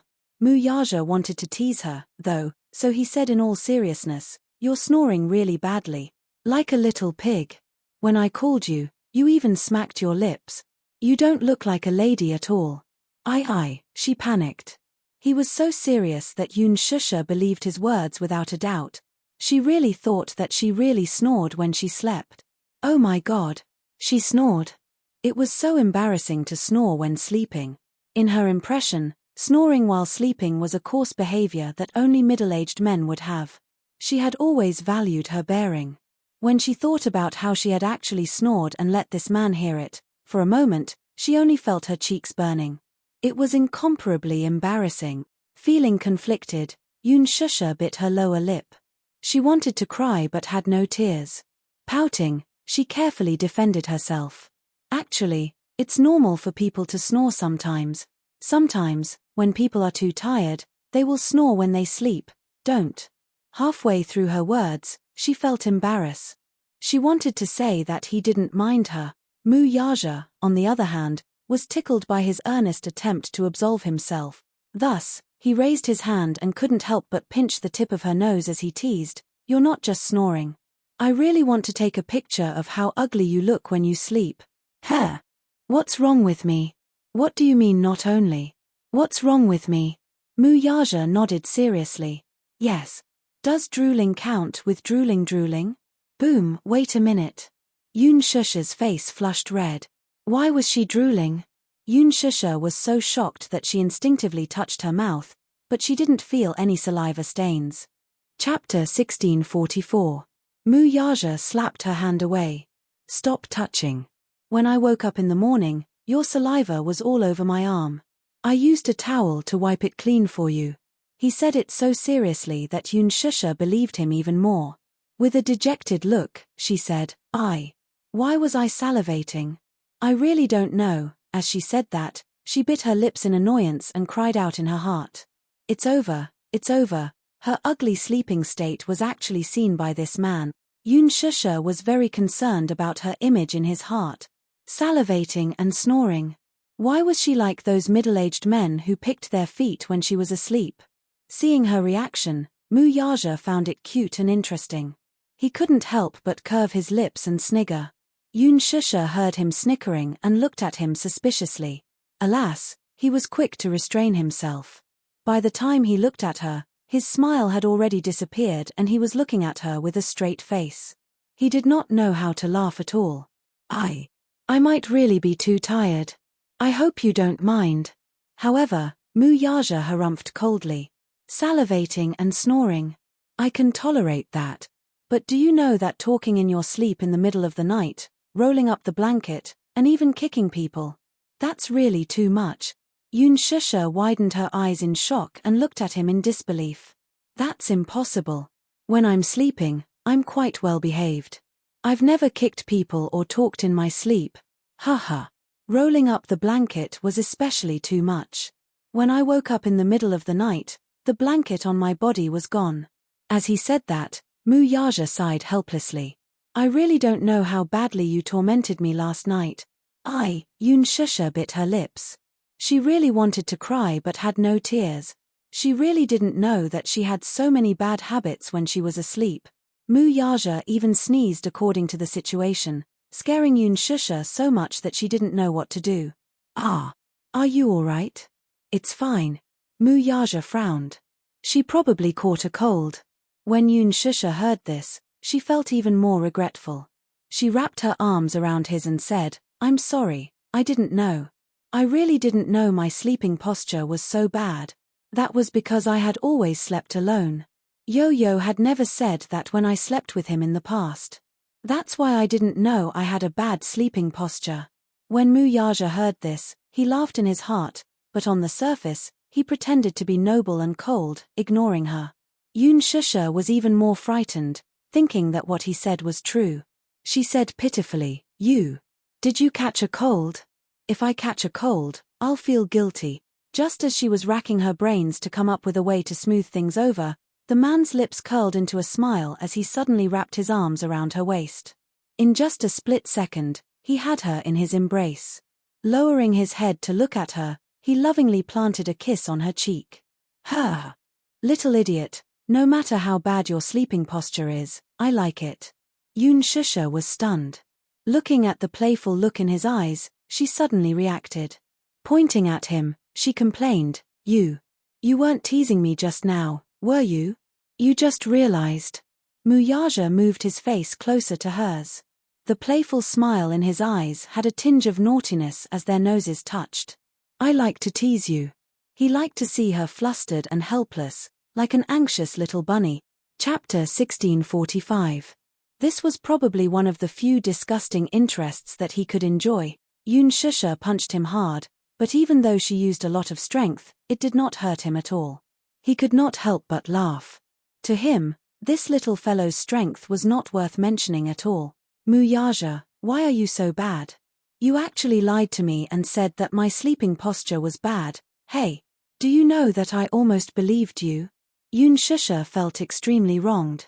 She had actually been so stupid to believe his words and even seriously consider how to explain herself. But she did not expect that he was just teasing her. She was extremely unhappy. Why did she feel so stupid and gullible?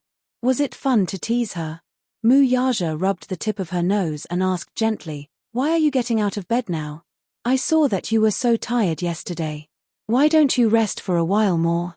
His words fell into her ears, but they were extremely ambiguous. Seeing that she was so tired, his words made her recall the crazy scene from last night and her face became even hotter. She pushed him away and stood up from his body. She was afraid that he would see her blushing face and tease her again. So she walked to the bedside and pushed the window open slightly to let the breeze in from outside to cool down her burning face a little. Mu Yaja sat on the chair and turned around. He found it funny and said, What's the matter? Feeling shy? No way. Yun Shusha turned around and glared at him. Stop teasing me, okay? He smiled and nodded, restraining himself a little. He knew that this stupid woman was especially thin-skinned. Some jokes should be stopped when appropriate. If they went overboard, even a rabbit would bite when anxious. Yun Shusha suddenly asked, Are you free this afternoon? Yes. Mu Yaja replied. Actually, he still had a few cases to deal with in the afternoon. However, one of the standards of being a wife slave was that whenever she asked if he was free or if he had time, it meant that she had something to do. Therefore, even if he had something to do, He had to answer yes. If he couldn't finish the case, he could leave it for tomorrow. He wasn't in a hurry anyway. She was number one. If Yoon Shusha knew about this, she would definitely be touched to death. However, as a man, he would definitely want to save face. He couldn't let her know that he had rejected several cases for her. If she found out, she might secretly feel proud of herself. Seeing that he was free, Yoon Shusha asked, "Can you come with me to pick someone up this afternoon?" "Who?" "My father." Yoon Shusha smiled. "He's coming back to Beijing today. He'll arrive at the train station in the afternoon. It should be around 4 o'clock. If you're free, come with me to pick him up." Mu Yaja smiled. "Okay, I'll accompany you." When Yoon Shusha heard this, she was in a good mood. However, she suddenly thought of something and asked again, "Are you really free this afternoon? I see that you are usually very busy. I happen to be free this afternoon." "Okay. Love you." She hugged him by the shoulders and gave him a kiss before running to the bedroom to report to her father on the phone. "Shusha, can you prepare 2 cars this afternoon?" "No problem." "Do you have a lot of luggage?" "It's like this." Chapter 1646. Yoon Shusha was taken aback by his words. Yoon Yeching found a secluded place and explained his purpose for coming. It turned out that Yoon Yeho had initially refused to go to the capital for no other reason than that he knew what his wife was up to. She wanted to make use of this opportunity to escape from this destitute place and, by basking in Yoon Yeching's limelight, secure a good job for her 2 daughters in the city. If she could find a decent job in the city, it would be a glorious thing. This job, however, was another matter altogether. She was mainly thinking that if she could find a wealthy husband for her 2 daughters in the city, then she wouldn't have to worry about the rest of her life. Furthermore, with Yoon Yeching in the city, she would not have to work so hard to serve him. She even planned to find a second love and marry another man in the city. After all, she was still young in her 40s. She could not let Yoon Yeho drag her down for the rest of her life. If she could marry another man, she would decisively kick away the crippled Yoon Yeho and live a happy life of her own. Women, after all, husband and wife were birds in the same forest, but they would fly away in the face of disaster. Moreover, there was a saying that went, "A fine bird chooses a tree to nest in." Yoon Yeho was crippled and had lost his ability to work. He would have to rely on others to take care of him for the rest of his life. She did not want to be a coolie, so she naturally had the idea of looking for a better job. How could he not see through her thoughts? After being married for so many years, he had long figured out what she was thinking. Moreover, he was now crippled, so his mind was very sensitive. When a person reached this stage, they would be able to see things and people clearly. It was especially so at this time that one could see through people's hearts. Therefore, he did not want to be a burden to Yoon Yeching, so he repeatedly emphasized that he would stay in his hometown and not go to the capital. Alas, no matter how his wife and daughters persuaded him, he would not waver. His wife was almost angered to death by him. In the end, it was Yoon Yeching who came to persuade him. He told him, "Brother, I'm bringing you to the capital so that I can take better care of you. It's been hard on you these past few decades. I'm the one who made you suffer. You don't have to worry about whether going to Shangjing will bring me any burden or trouble. This isn't something you should be worried about. Moreover, you're my younger brother. This is what I should do. Don't tell me you want me to leave you at home and watch you suffer. How can I, as your older brother, stand by and watch? I've seen everything you've done for the past few decades. When I was in my prime, you quietly took care of my old mother for me. When I was down and out, you secretly came to the capital and gave me your hard-earned money. And these past few decades, you've been fulfilling filial piety on my behalf. You've been responsible for so many years. You've been responsible for so many things that you shouldn't be responsible for. Now that you can't bear it anymore, it's time for me, your older brother, to take responsibility for you. Mother is no longer here, and you are one of the few things I care about in this world. Come with me to the capital and let me take good care of you. Now that life is better, and Shusha is also working hard, I have nothing to worry about other than you." Chapter 1647. Ahu, don't say such things. In any case, I've already made up my mind to bring you back to the capital. You don't have to throw a tantrum, Just listen to my arrangement." Yoon Yeho was touched by this, but he could not say anything about it. Now that Yoon Yeching was bringing Yoon Yeho to the capital, his troublesome wife and 2 daughters would, of course, follow suit. As a result, Seong Yu and her 2 daughters had packed their bags and followed him excitedly to the capital to enjoy life. As mentioned earlier, when Yoon Yeho was young, he worked at a construction site and earned enough money to build a new house in his hometown. After building the new house, he married his wife and gave birth to a pair of daughters. What happened in the end? Although they were not rich at first, they still led a stable life. Man proposes, God disposes. Yoon Yeho got injured while working and became half paralyzed. With his pillar of support collapsing, the burden of living naturally fell on his wife's shoulders. She had a seriously ill mother-in-law and a half-paralyzed husband at home. Logically speaking, if he got injured at the construction site, it would be considered a work injury and he should be compensated. Alas, the contractor ran away with the workers' hard-earned money and could not be found. Not to mention compensation, he did not even get a single cent of his salary. As a result, he could only enjoy some subsidies from the village and rely on the few acres of farmland at home for his income. His wife was willing to work hard without complaint at first, but as time passed, she began to complain. Others were gradually leading better lives, but what about her? It was bad enough that her husband was useless, but he even became half-paralyzed while working at the construction site. Was this not equivalent to living as a widow? Not to mention earning money, she could not even live a normal life as a married couple. Although she had 2 daughters, she was not even 40 years old. She was at the age when she needed to live a life as a married couple. Now that she was half-paralyzed, she was practically a widow. This was even better. During the day, she had to farm outside, and when she returned, she had to take care of a seriously ill mother-in-law. Yoon Yeho, who was bedridden, also needed to be taken care of. Gradually, her complaints increased. As a woman, she was also bullied outside. After all, the only man in the family had collapsed, so the villagers looked down on her and often made things difficult for her.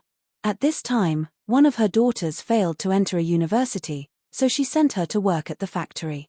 As for the other, she was more promising and managed to enter a university. In the end, when she found the passbook at home, she found that the money in it had disappeared without a trace. With the passbook in hand, Seong-yu went to Yoon Yeho's sickbed and questioned him about the whereabouts of his money. Yoon Yeho's mind at first. Later on, Seong-yu threw a tantrum at home, smashing pots and bowls, which alarmed her 2 daughters. It was only then that Yoon Yeho stuttered and explained that when Yoon Yeching's family was in dire straits a year or 2 ago, he had secretly given him a sum of money to tide him over when he went to the capital to visit his relatives. How could his wife let it go when she heard that? She began to pester him to ask Yoon Yeching for the money back. Yoon Yeho refused. First, it was because he would lose face. The money had already been given out, so how could he ask for it back? Chapter 1648. She stomped her feet in anger. She cried, threw a tantrum, and threatened to hang herself, but her husband was adamant and did not care. In the end, her heart turned cold toward him. Honestly speaking, Yoon Yeho's handling of this matter was indeed not perfect, so much so that Seong-yu began to wonder if her husband was being too biased toward her brother's family, even though there was no fairness in this matter. Her husband was having a hard time, but did her family have it easy? At most, they would go bankrupt, but not only did she lose her source of income, but she also had to take care of a sick and disabled person. Now that their daughter was going to university, they had lost all their money. What was the meaning of this? Because of this, their younger daughter could not complete her university studies and had no choice but to work in a factory with their elder daughter. Because of this, she bore a grudge against them and even became sloppy when it came to taking care of her mother-in-law and husband. When Yoon Yeching found out about this when he went back to attend the funeral, he felt very apologetic and said that he wanted to compensate her with the money. Although the money was paid, the woman could not get rid of the hatred in her heart. Although she appeared polite on the surface, she did not buy it in her heart. What was the point of returning the money? Because of this, her daughter could not complete her university studies. This became her lifelong regret. One must know that having a university student in the family was a respectable thing. It was all ruined because of her husband's family. There was one more thing that he did not know. Sometimes, when she returned home late, it was not because she had just returned from the fields. Instead, it was because she had an affair with a bachelor next door behind his back, and the other party gave her a few hundred yuan for it. Everyone in the village knew that she was having an affair behind Yun Yeho's back, but he was kept in the dark. Hence, many people in the village secretly laughed at him.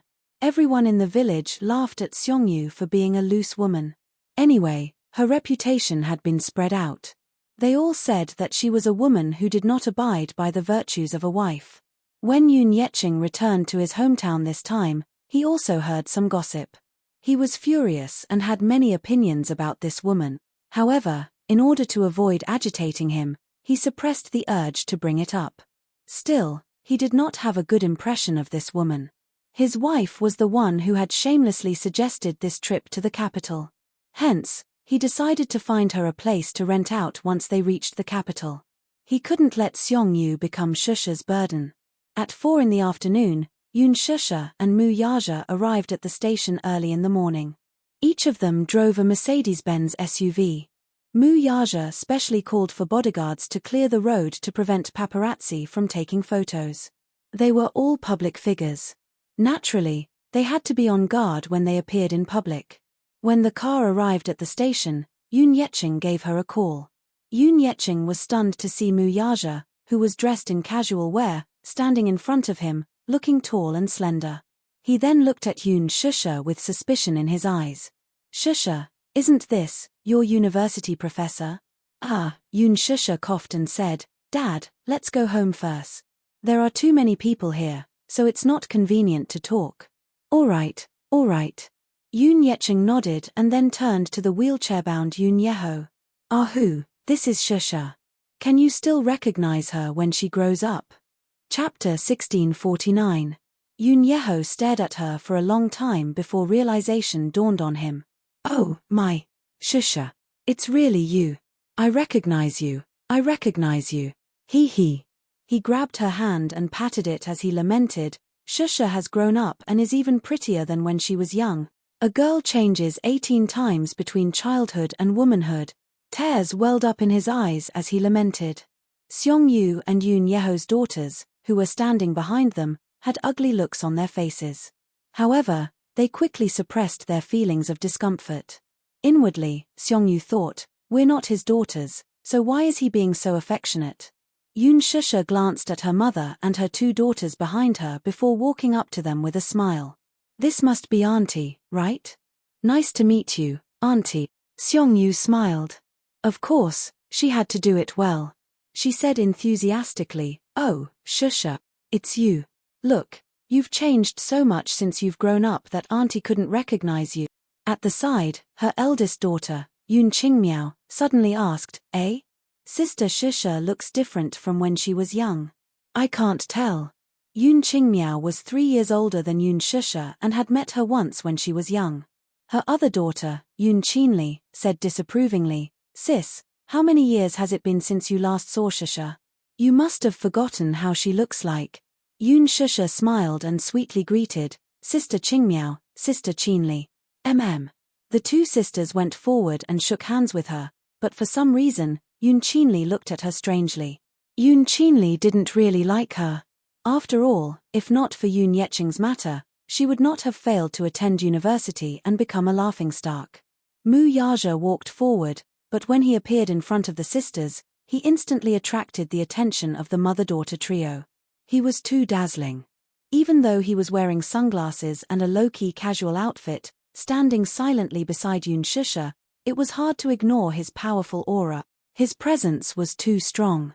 Yun Qinli had only noticed Yun Shusha at first, but Yun Qingmiao, on the other hand, had been sneaking glances at him from the start. Oh God, this man is so handsome. He was dressed so fashionably. Looking at the leather jacket he was wearing, it was obvious that it was expensive. Everything he was wearing was branded, right? This man must be very rich or has a good family background, right? Could it be Yun Shusha's boyfriend? Seongyu also noticed him. She tugged on Yun Shusha's sleeve and secretly asked, This Yoon Shusha was once again put in a difficult position. At the side, Mu Yaja said expressionlessly, "Hello auntie, I am Shusha's husband." The sudden sound made Yoon Shusha choke on her saliva. Cough. She snapped back to reality and glared at him unhappily. This man, how could he talk to himself? He had just proposed and had yet to register his marriage. How could he be considered her husband? Mu Yaja received her angry glare and smiled. "What's wrong? Why are you so shy? Husband?" Everyone exclaimed in unison in shock, but they all cast their gazes on them in disbelief. No one was more surprised than Yoon Yecheng. This man, wasn't he her university professor? Why did he return to his hometown to visit his family for only a few months and become her future son-in-law? Yoon Yeho's eyes widened as well. Chapter 1650. Yoon Qingmiao pressed on. "That's right. I haven't heard that you're married in our hometown, and there's no wedding banquet either. Have you guys registered your marriage?" Yoon Shusha was a little embarrassed as she answered, We haven't registered our marriage yet." Everyone's expression became even weirder when they heard that. Yoon Yecheng, in particular, furrowed his brows and glared at his future son-in-law as if he were looking at a love rival. He was somewhat suspicious, afraid that the latter was a bad guy who had appeared out of nowhere to kidnap his daughter. His eyes were full of wariness as he sized him up. Mu Yaja also sensed the unfriendliness in his father's gaze. He turned to look at him and gave him a deep smile. On the other side, when Seongyu heard Yoon Shusha's words, she was a little picky. "How can you be considered my husband when you haven't registered your marriage?" Yoon Shusha was about to reply when Mu Yaja spoke first. "Shusha is my wife. Whether we register our marriage or not doesn't mean anything." His domineering and firm attitude made Seongyu swallow her words with just one sentence. Suddenly, she sized up Mu Yaja again before her gaze finally landed on the branded watch on his wrist.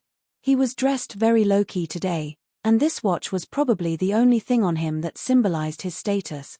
Yoon Qingmiao also saw the watch on Mu Yaja's wrist. Startled, she leaned close to her mother's ear and whispered, "Mom, this man seems to be very rich. He's wearing a Vacheron Constantine watch. This watch costs at least a few 100,000 yuan, and the more expensive ones cost millions."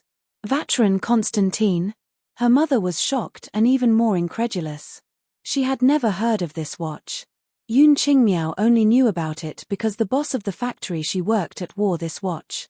She heard that it cost a few 100,000 yuan. It was so expensive that it cost millions. She had never seen it before, though. What watch? One for a few million? At this moment, the way she looked at Mu Yaja changed slightly. There was an unusual sizing up and satisfaction in her eyes. Hee. Why don't I know that Shusha has a boyfriend? Shusha, this is a major event in your life. Look at your father, he seems to be kept in the dark. Did you not tell him about it? If you ask me, before she could finish her words, Mu Yaja lost his patience and interrupted her. Shusha and I don't need you to worry about our marriage. I've already ordered people to pick an auspicious date. I'll give Shusha a perfect wedding. Once again, Seongyu's words were blocked. She had nothing else to say, and her expression was a little awkward. Yoon Yeho, who was standing at the side, said, "You talk too much, Seongyu. It's not up to you to worry about Shusha's boyfriend." She was embarrassed. Yoon Yecheng kindly replied, "Hey, don't say that. I'm just concerned about Shusha." Seongyu rolled her eyes inwardly. "Care my ass. Who's asking you?" Yoon Qingmiao and Yoon Qinli, who were standing at the side, looked at each other and kept quiet. Yoon Qinli, in particular, felt even more indignant. "I hate this Yoon Shusha. If not for Yoon Yecheng's family, she would have gone to university. Now that she did not go to university, she had no choice but to work in the factory with her elder sister. Working 12 hours a day, she only earned 2,000 to 3,000 yuan a month. What about Yoon Shusha, though? How did she find such a handsome husband-to-be? He was tall and handsome, even more handsome than the popular male celebrities on TV. Most importantly, his family background seemed to be quite good. Chapter 1651. What was that saying again? Comparisons were odious indeed. Mu Yaja's phone rang all of a sudden. He walked to the side and picked up the call.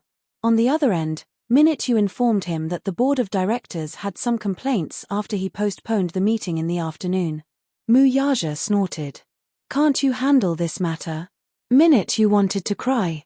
Why did he have to take over this mess?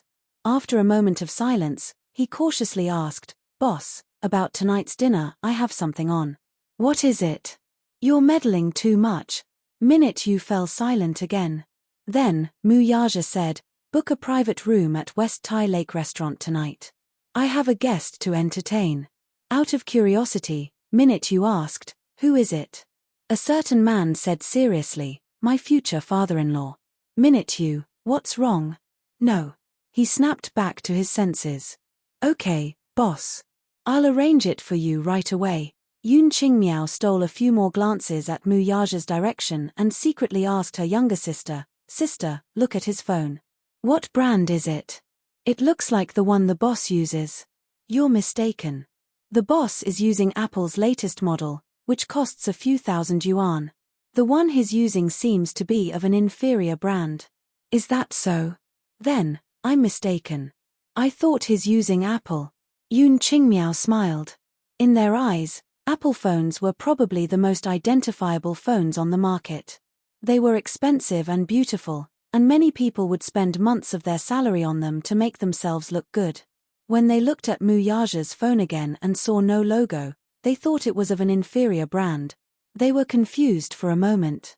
This man is wearing such an expensive watch, so why is his phone of an inferior brand? It's too degrading. If Muyaja heard this, however, he would burst out laughing.